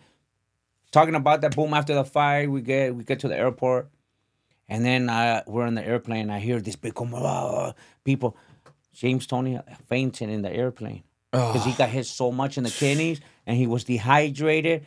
When we landed, the ambulance was waiting for James. That's never been reported. Of course, this between you and I now, But it was crazy because the next day, he calls me, Ricky, can you come to my house?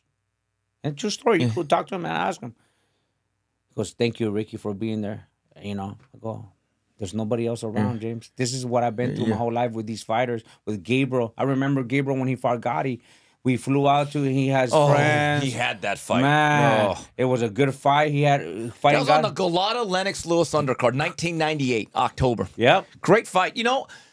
Bruce Trampler, when he gives you a compliment, you better keep it. It's valuable. He says, Steve, James Toney should have been one of the all-time greats. Yeah. I mean, we're talking about like Ezra Charles, Archie Moore. Ooh. Bruce, and he had the old school style. One thing about James, he really appreciates people that know the game. Bruce Carrington told me and Mario, because Mario said, hey, that was like a James Toney like combination. Because you slipped, rolled, and you countered. And Bruce Carrington said, oh, yeah, no. James was one of my top 10 fighters. So I sent that clip over to James. James was very flattered. He said, hey, you tell that young man thank you. Like, it meant something to him. Like, even, no matter what anyone thinks, James Toney, he loves the adulation. I think he misses it. And he was so intimidating. Oh, man. my God. And even in the gym was so intimidating. God. I would see him argue with Pooh Richardson one time at Wildcard, and they were going at it, and I go, fuck, who's going to stop? Yeah. Who's going to stop? They wouldn't stop arguing. Remember one time, remember Ola? Yeah. So Ola was the one guy that got under James Toney's skin. He didn't like him, huh? Because Ola was funny, and he didn't give it. But he knew how to protect himself. So this is like 2003. Ola says something that James goes nuts on. And James starts throwing everything in the gym. Chairs, and he almost hit his wife, Angela. And Angela, you motherfucker. So it looked like a hurricane went through. Really? The stuff is thrown all throughout the gym. And Michael Moore happens to walk in as they're trying to shove James into the shower. And Michael has no idea what's going on. He goes, hey, JT. And James goes, man, fuck you. And Michael's just stunned. It's like he lost his dog. Really? And like, we had to make sure Angela was we're like, Ola, get out of here. Like, we had to sneak out of That's funny. Yeah, Ola was a great sparring partner, but he was a funny guy. He became a world champion. Yeah, Didn't he did. Yeah. But James will tell you, with age comes wisdom. He has a different view of it because it's really a shame because I don't think he gave himself the best shot to win against Roy Jones. No. I heard things about that camp where he started living the good life. Everything became about making the weight. Yeah. And it's a shame because that was a tough style to begin with because of the movement. Yeah. But I've always said if James had those 3 months back, he would have lived his life completely different. And I always say this, and I bring this as an example to my fighters. Bro, experience is the best thing. It is. Wisdom. Like me, I learned this from my fighter. You having wrong people around you. As you get bigger and more famous, you're going to start getting one guy and another guy. And then your small group that you had before is going to start getting bigger and bigger. Yeah. I go, you better cut that now. Don't. There's a great story, and I know this to be true because it involves Bill Kaplan. Oh, I love Bill. Bill's the best. The best. So when George Foreman had his last fight before he retired, before coming back, was against Jimmy Young in Puerto Rico. And he got dehydrated. He thought he died, and he thought he saw God, and it changed his life. But in that locker room, he came in with a lot of people, and everyone was gone after the fight except one guy. And George Foreman looks over at Bill Kaplan, and he goes, "Bill, I just found out you're the only friend I have." It was really that simple. So then this is all true because it's in the movie, but they didn't really put him in the movie, which is disappointing. Yeah. So George comes back. It's like 86, 87. And back then there was no cell phone, so you could lose a guy. So Bill just takes a flight out to Houston, flies over, there's a cab that comes by, and George is sitting on the porch, and he goes, it's Bill Kaplan. Has like he just waddles up there, and George goes, "Yep, I've been waiting for you." and they were back in business. Wow. Bill Kaplan's the best. He's an historian. Oh, my God. Bill's the best. Bill one time told me, so they're doing a fight, this Korean guy against a Mexican champion, and they did this fight, the press conference at a restaurant. So the Korean challenger is late. They don't know where the hell he is. Yeah. There's no cell phones. They're calling the hotel. And this Mexican champion is so pissed off. How dare you disrespect me? And so he waits about half hour. He goes, "That's it. I'm out of here." So he comes with his friends, this old junky car. And Bill's like, no. All the media's here. Hold on. Wait a minute. The Koreans are coming. Okay, no, give us 20 minutes. And the champ's like, "Fuck, we're out of here. You don't treat us like that." Yeah. So they start they start driving off. Yeah. And they're in the parking lot. And Bill goes, "If you're going to leave, you're going to run me over." They're like, "The hell you talking?" Bill lays on the ground. Oh, wow. Like really? a speed bump. And like the champion starts looking out the window like, what the and he starts laughing. He's getting closer.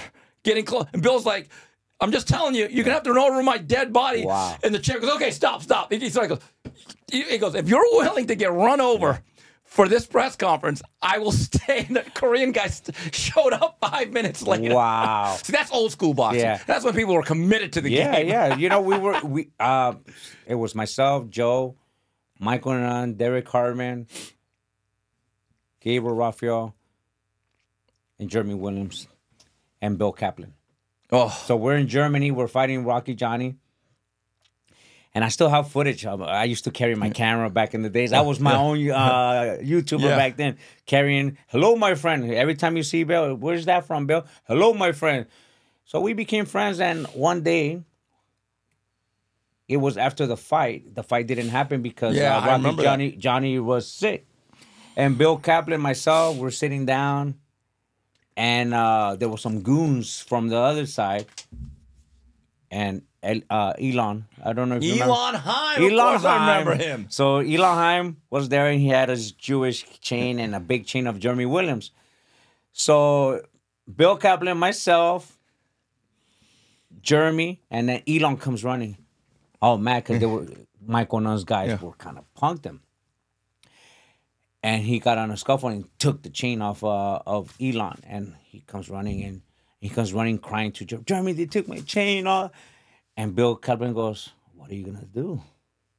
So Jeremy gets up, goes, and we're in the bathroom with these two big mother. Man, when I say big, Jeremy looked, and you know Jeremy's Yeah.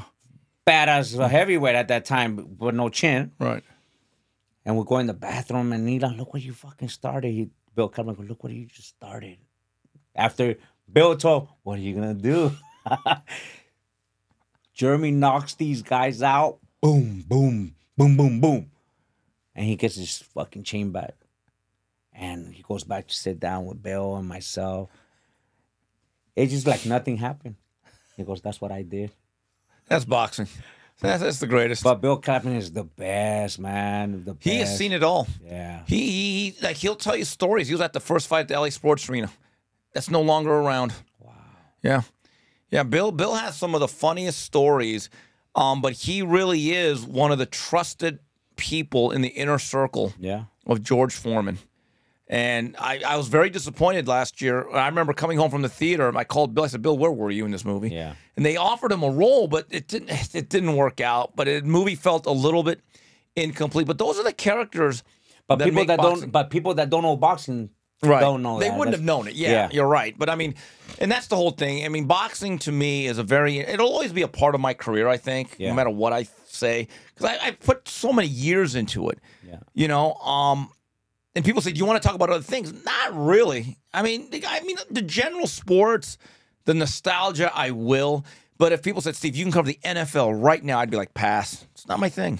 From 1990 to 2024, going from 90 to 2000, 2010 to 20, which are your favorite fighters to watch? Okay, so my favorite fighter as a child growing up in the 80s, Marvin Hagler. Okay. No doubt about it. You're number one. In the 80s, I still remember guys like the guys that were on ESPN that I used to love. Top Rank Boxing, Terrence Ali, Tyrone the Butterfly Crawley, Dana Roston, John Wesley Meekins. I remember all those, but Tommy Hearns, Ray Leonard, Larry Holmes I certainly respected because you saw him on TV. You know, Larry Holmes had the last heavyweight title fight on NBC. Really? Carl the Truth Williams, very controversial decision. Carl the Tooth Williams. Yeah. I remember Carl the Tooth. Well, Truth. The Tooth was on Living Color. Yeah. So in the 90s, my favorite fighter. Is that the same guy with a Jerry curl? He didn't have the Jerry curl. Carl did not. I think that may have been Tony Tucker. Okay, there was another guy named Carl the Truth that I remember Jeremy fought him. He had curly hairs. He might have had it, but Carl the Truth was good, had a very good jab. In the 90s, there's no doubt my favorite fighter was James Toney. Because I thought he was the precursor or the natural successor to Marvin Hagler. Yeah. I had a lot of respect for Bernard Hopkins because I got to know him. I was one of the few people thought he was going to beat Trinidad. Really? He did beat Trinidad. Yeah, and he beat no one thought he was though. Nah. I was there at that fight actually. I was freaking away on the bleacher with at that time they would give you binoculars. Yeah. I was like. But in the 80s and 90s because they seeped in. Yeah. Anyone from the '84 Olympic team. Meldrick Taylor, Pernell Whitaker, Evander Holyfield, Virgil Hill. That whole team I loved. The one that was a badass in the amateurs, but didn't make it. Paul Gonzalez. No. Mark Breland. Breland, right. He didn't live up to, had a lot of hand issues. Great amateur. But I love that whole team. When me and Mario argued about it to this day, I don't think Richard Steele made the right call against Meldrick Taylor and Chavez. And I think that killed his whole... Yeah, and it's killed... Well, look, he was already banged up. Yeah. But it killed his spirit. You know that... that fight reminded me kind of Diego Corrales and Castillo. Best fight I've ever been to. Because that was like 30 fights in one. Yeah. In one night. They were never the same. They were never going to be the same. And you know Bob Arum, right? Yeah. Bob Arum wanted that fight right away. Yeah. Because he hated to lose. Yeah. You know, so...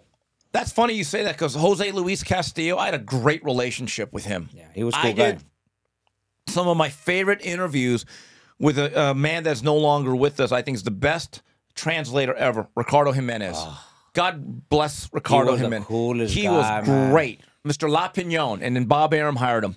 And he would, whatever a guy said, he would not hold back. And he was meticulous with his words. He knew how to translate it the right way. And there's some translators nowadays. Oh, my God. He didn't say that. Yeah, you're supposed to translate what he said. Yes, not what you want. Exactly. So, Jose Luis Castillo was certainly one of my fighters. I was very close with the Margarito camp. Sergio Diaz, one of my great friends. I love Margarito. I know there's a lot of controversy over him. Those are probably, in 2010s, I really like Golovkin. I thought he had a really good run when he was young and in his prime. I thought he was a really, really tough out. Right now, my favorite current fighters.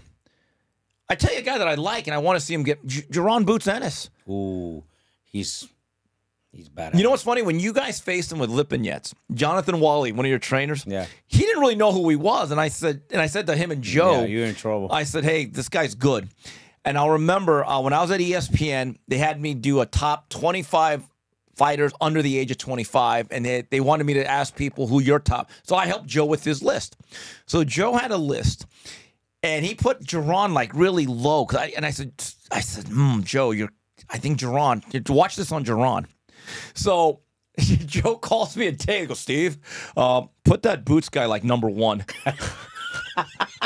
He goes, Steve, where's he been? I go, well, Cameron Duncan has him. He's been out of Philadelphia.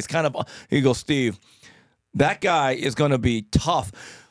After the fight, Jonathan Wally leaves me a message, a voice. He goes, Steve, we just got done here. This guy is a combination of Leonard and Hagler. So I call. I go, wait a minute, Leonard and Hagler. He goes, Steve, I never thought that. He goes, yes, both. I said, he's that good in your view? He goes, yes. So Jaron is going to be a spectacular fighter. Crawford and him, who do you think?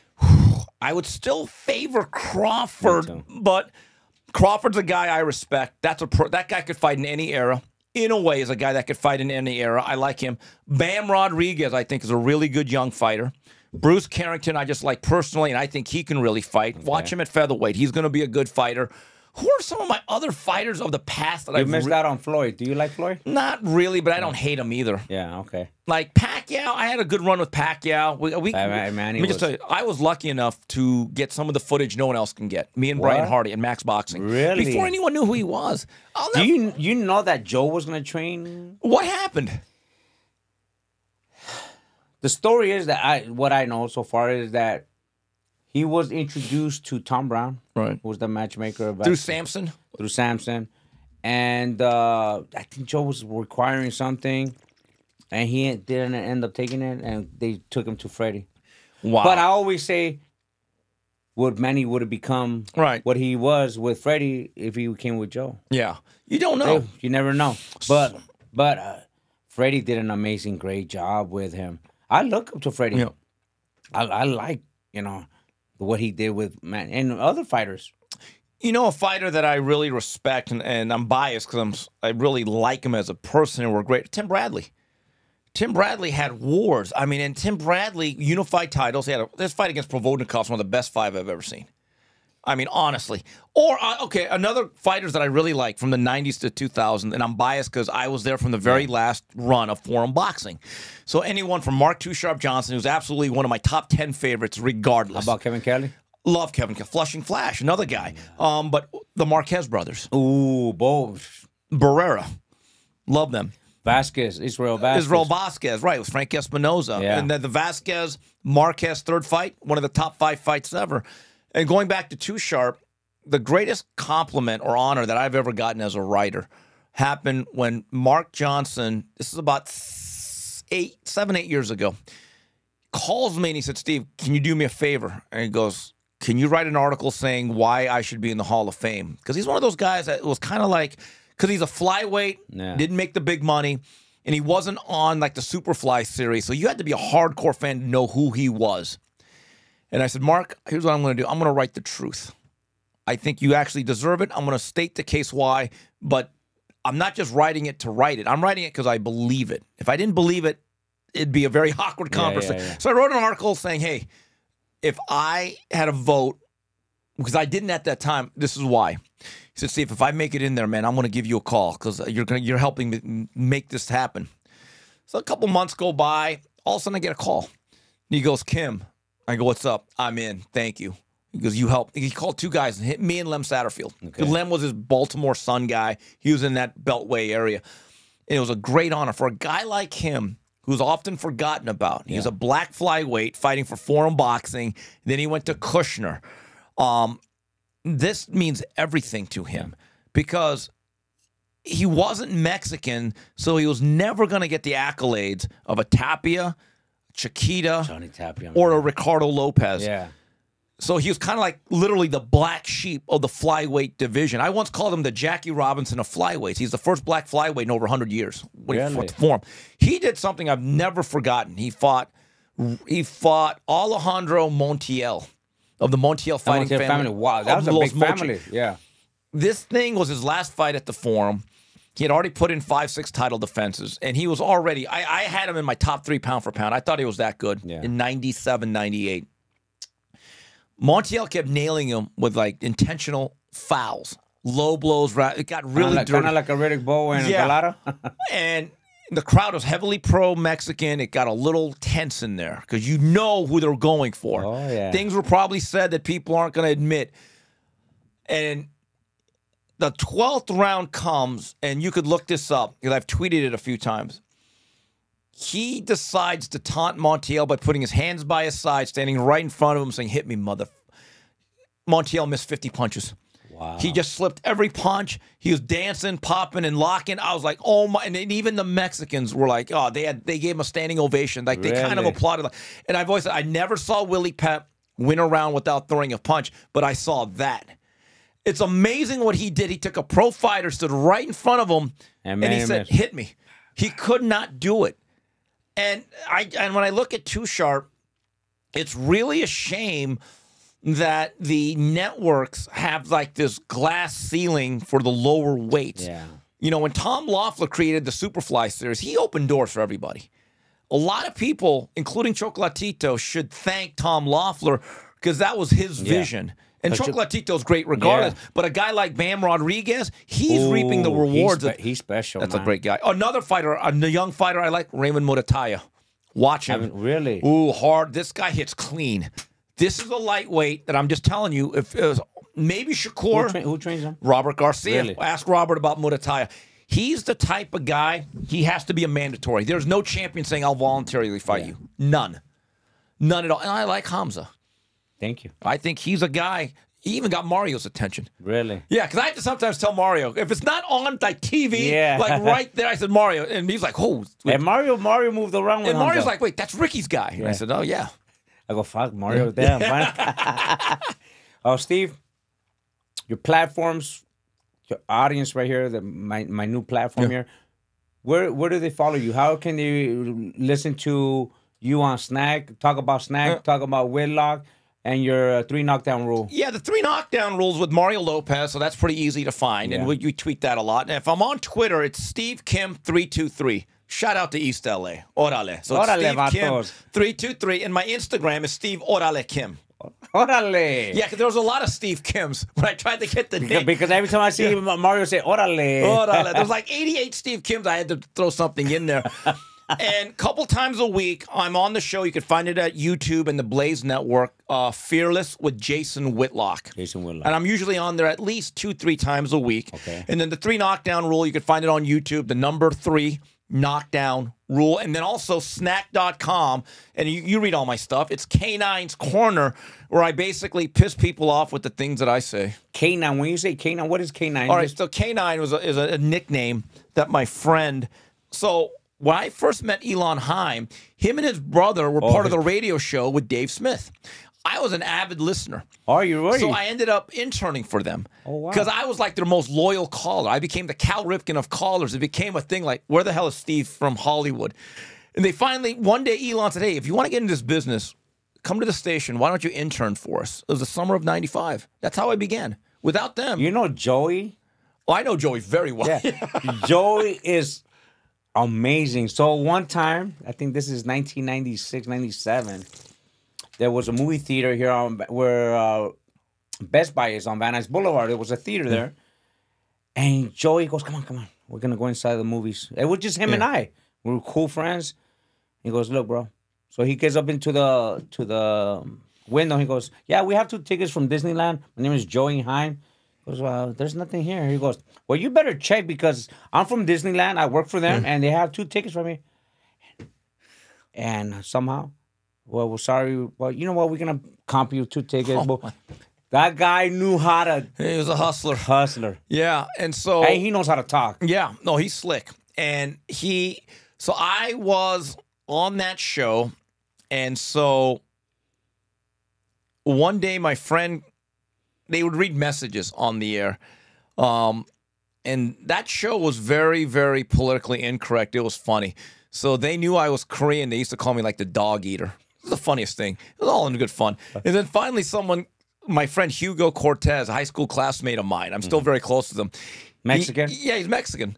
And he said, and he dropped the name Canine because I'm supposedly a dog eater.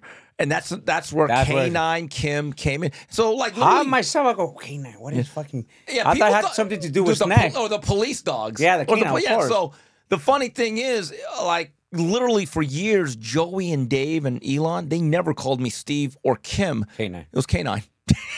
So if they called me Steve, I probably wouldn't even turn my head around. Do you stay in touch with Elon? I have not talked to him in years. Not talked to him in years. Good guy, though. He loved Jeremy Williams, though. He was a Jeremy Williams loyalist. Oh, we used to argue about that. Do you know how he got into boxing? No.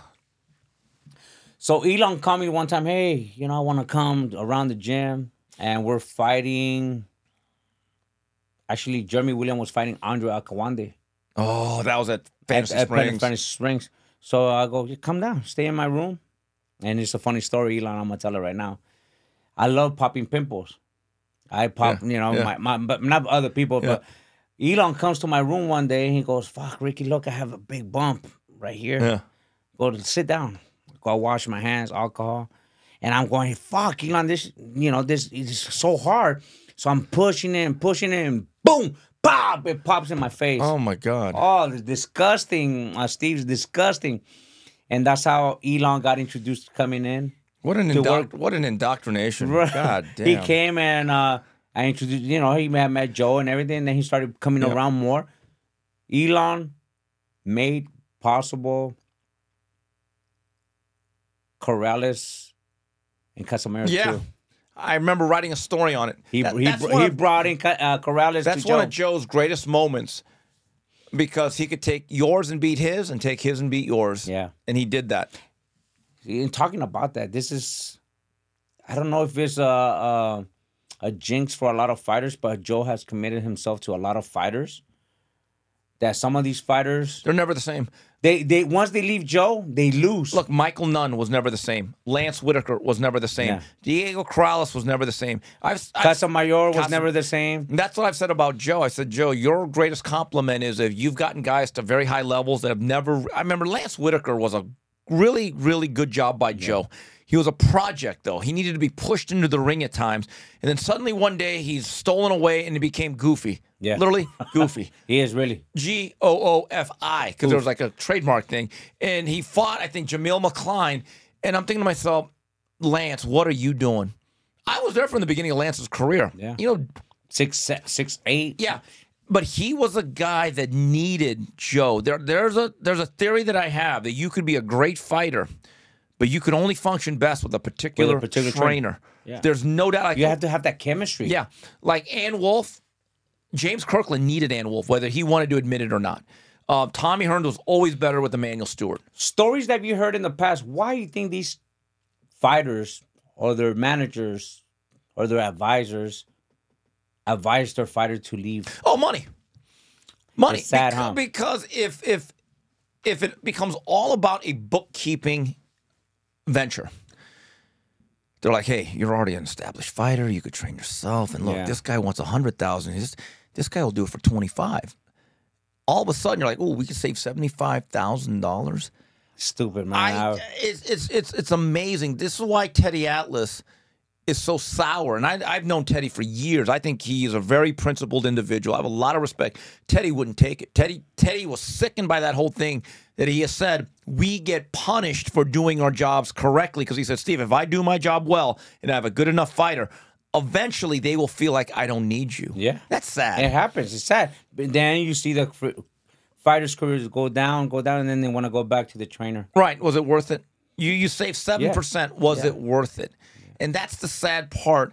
I enjoy seeing long unions in the game of boxing, but I know how rare it is. Very. It is. But Joe has staying power, and the one thing about Joe is he's gone through every stage. This is the mark of an elite trainer. Can you develop a guy from scratch? He's done that. Can you take over a guy early on? Can you troubleshoot a guy? Can you resurrect a guy? He's done that. Joe's done all that. It's hard to have. Has he had Hall of Famers? He's had that. I'm just telling you, like Abel Sanchez has had that. Yeah. It's very rare. Once you check off every box, I don't want to hear any slander of you. Yeah. I love it. I love it. Well, Steve, it was a pleasure having you on, man. Now, by the we could continue and go on and go on, man. By the next time we do this again, you better have 15 other podcasts locked in again. The blade. Yeah. It's either sharpened or it's dulled.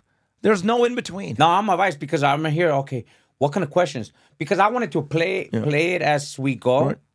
I don't want to be one of those guys, and I want to learn. I don't want to have. Okay, I'm asking this question. Ricky, can I just say something? I read sometimes my old stories, and I'm like, oh Jesus. Whew. Really? Yes. If you're the same writer, and I'm not Hemingway or Edgar Allan Poe here, but if you're the same person or the same thing that you were, let's say 15 to 20 years down the line, you haven't gotten better. You have not evolved. I want to get better. Right. And I appreciate your time, you coming here. But yeah, I want to get better. Right. Because we can continue, and I'll have better. I'm just telling you, there have been articles I'm like, whew, I'm glad no one has these archives. God. Really? That bad thing? Not bad, but it's like too wordy. One thing I like about Victor Conte said, Steve, and he pays me well, he goes, if you could keep it to 750 to maybe, I'm like, wait, you want it short? Deal. But like me right now, I want my mentality was 35 minutes. Yeah. Because it flowed. Yeah. Or we could cut this up, but I'm just telling you, you have to be able to evolve. Like, I'll just leave you with this. If you look at Michael Jordan's game, I believe he's the greatest athlete I've ever seen. Always. Okay? His game from his first year, 1984-85, to what he was his last year with the Bulls, it was a different game. He's still Michael Jordan, but he had to evolve. Of course. You had to go for like the ascension of the athleticism to the eventual decline. And that's what, like, to me, I'm a much better columnist now than I was 20 years ago. Because you know why? If I could say it in 5 words, I'll try to say it in 3. Yeah. Sometimes less is more. Less is more. Yeah, less is more. Perfect. Well, I love your advice, Steve. Thank you so much for coming on the Tengoose Boxing Talks. Something new. Something new. And we'll do this again. And I think we're going to do it again in 15 more. 15 more. I got to be number 16. I got to be episode. You said it. You said it. No, you said it. I'm gonna have, and I'm gonna get better and better and better. But your advice, like me, I like learning all the time. Thank you, Steve, for coming. Absolutely. Appreciate it. Thank you very much, brother.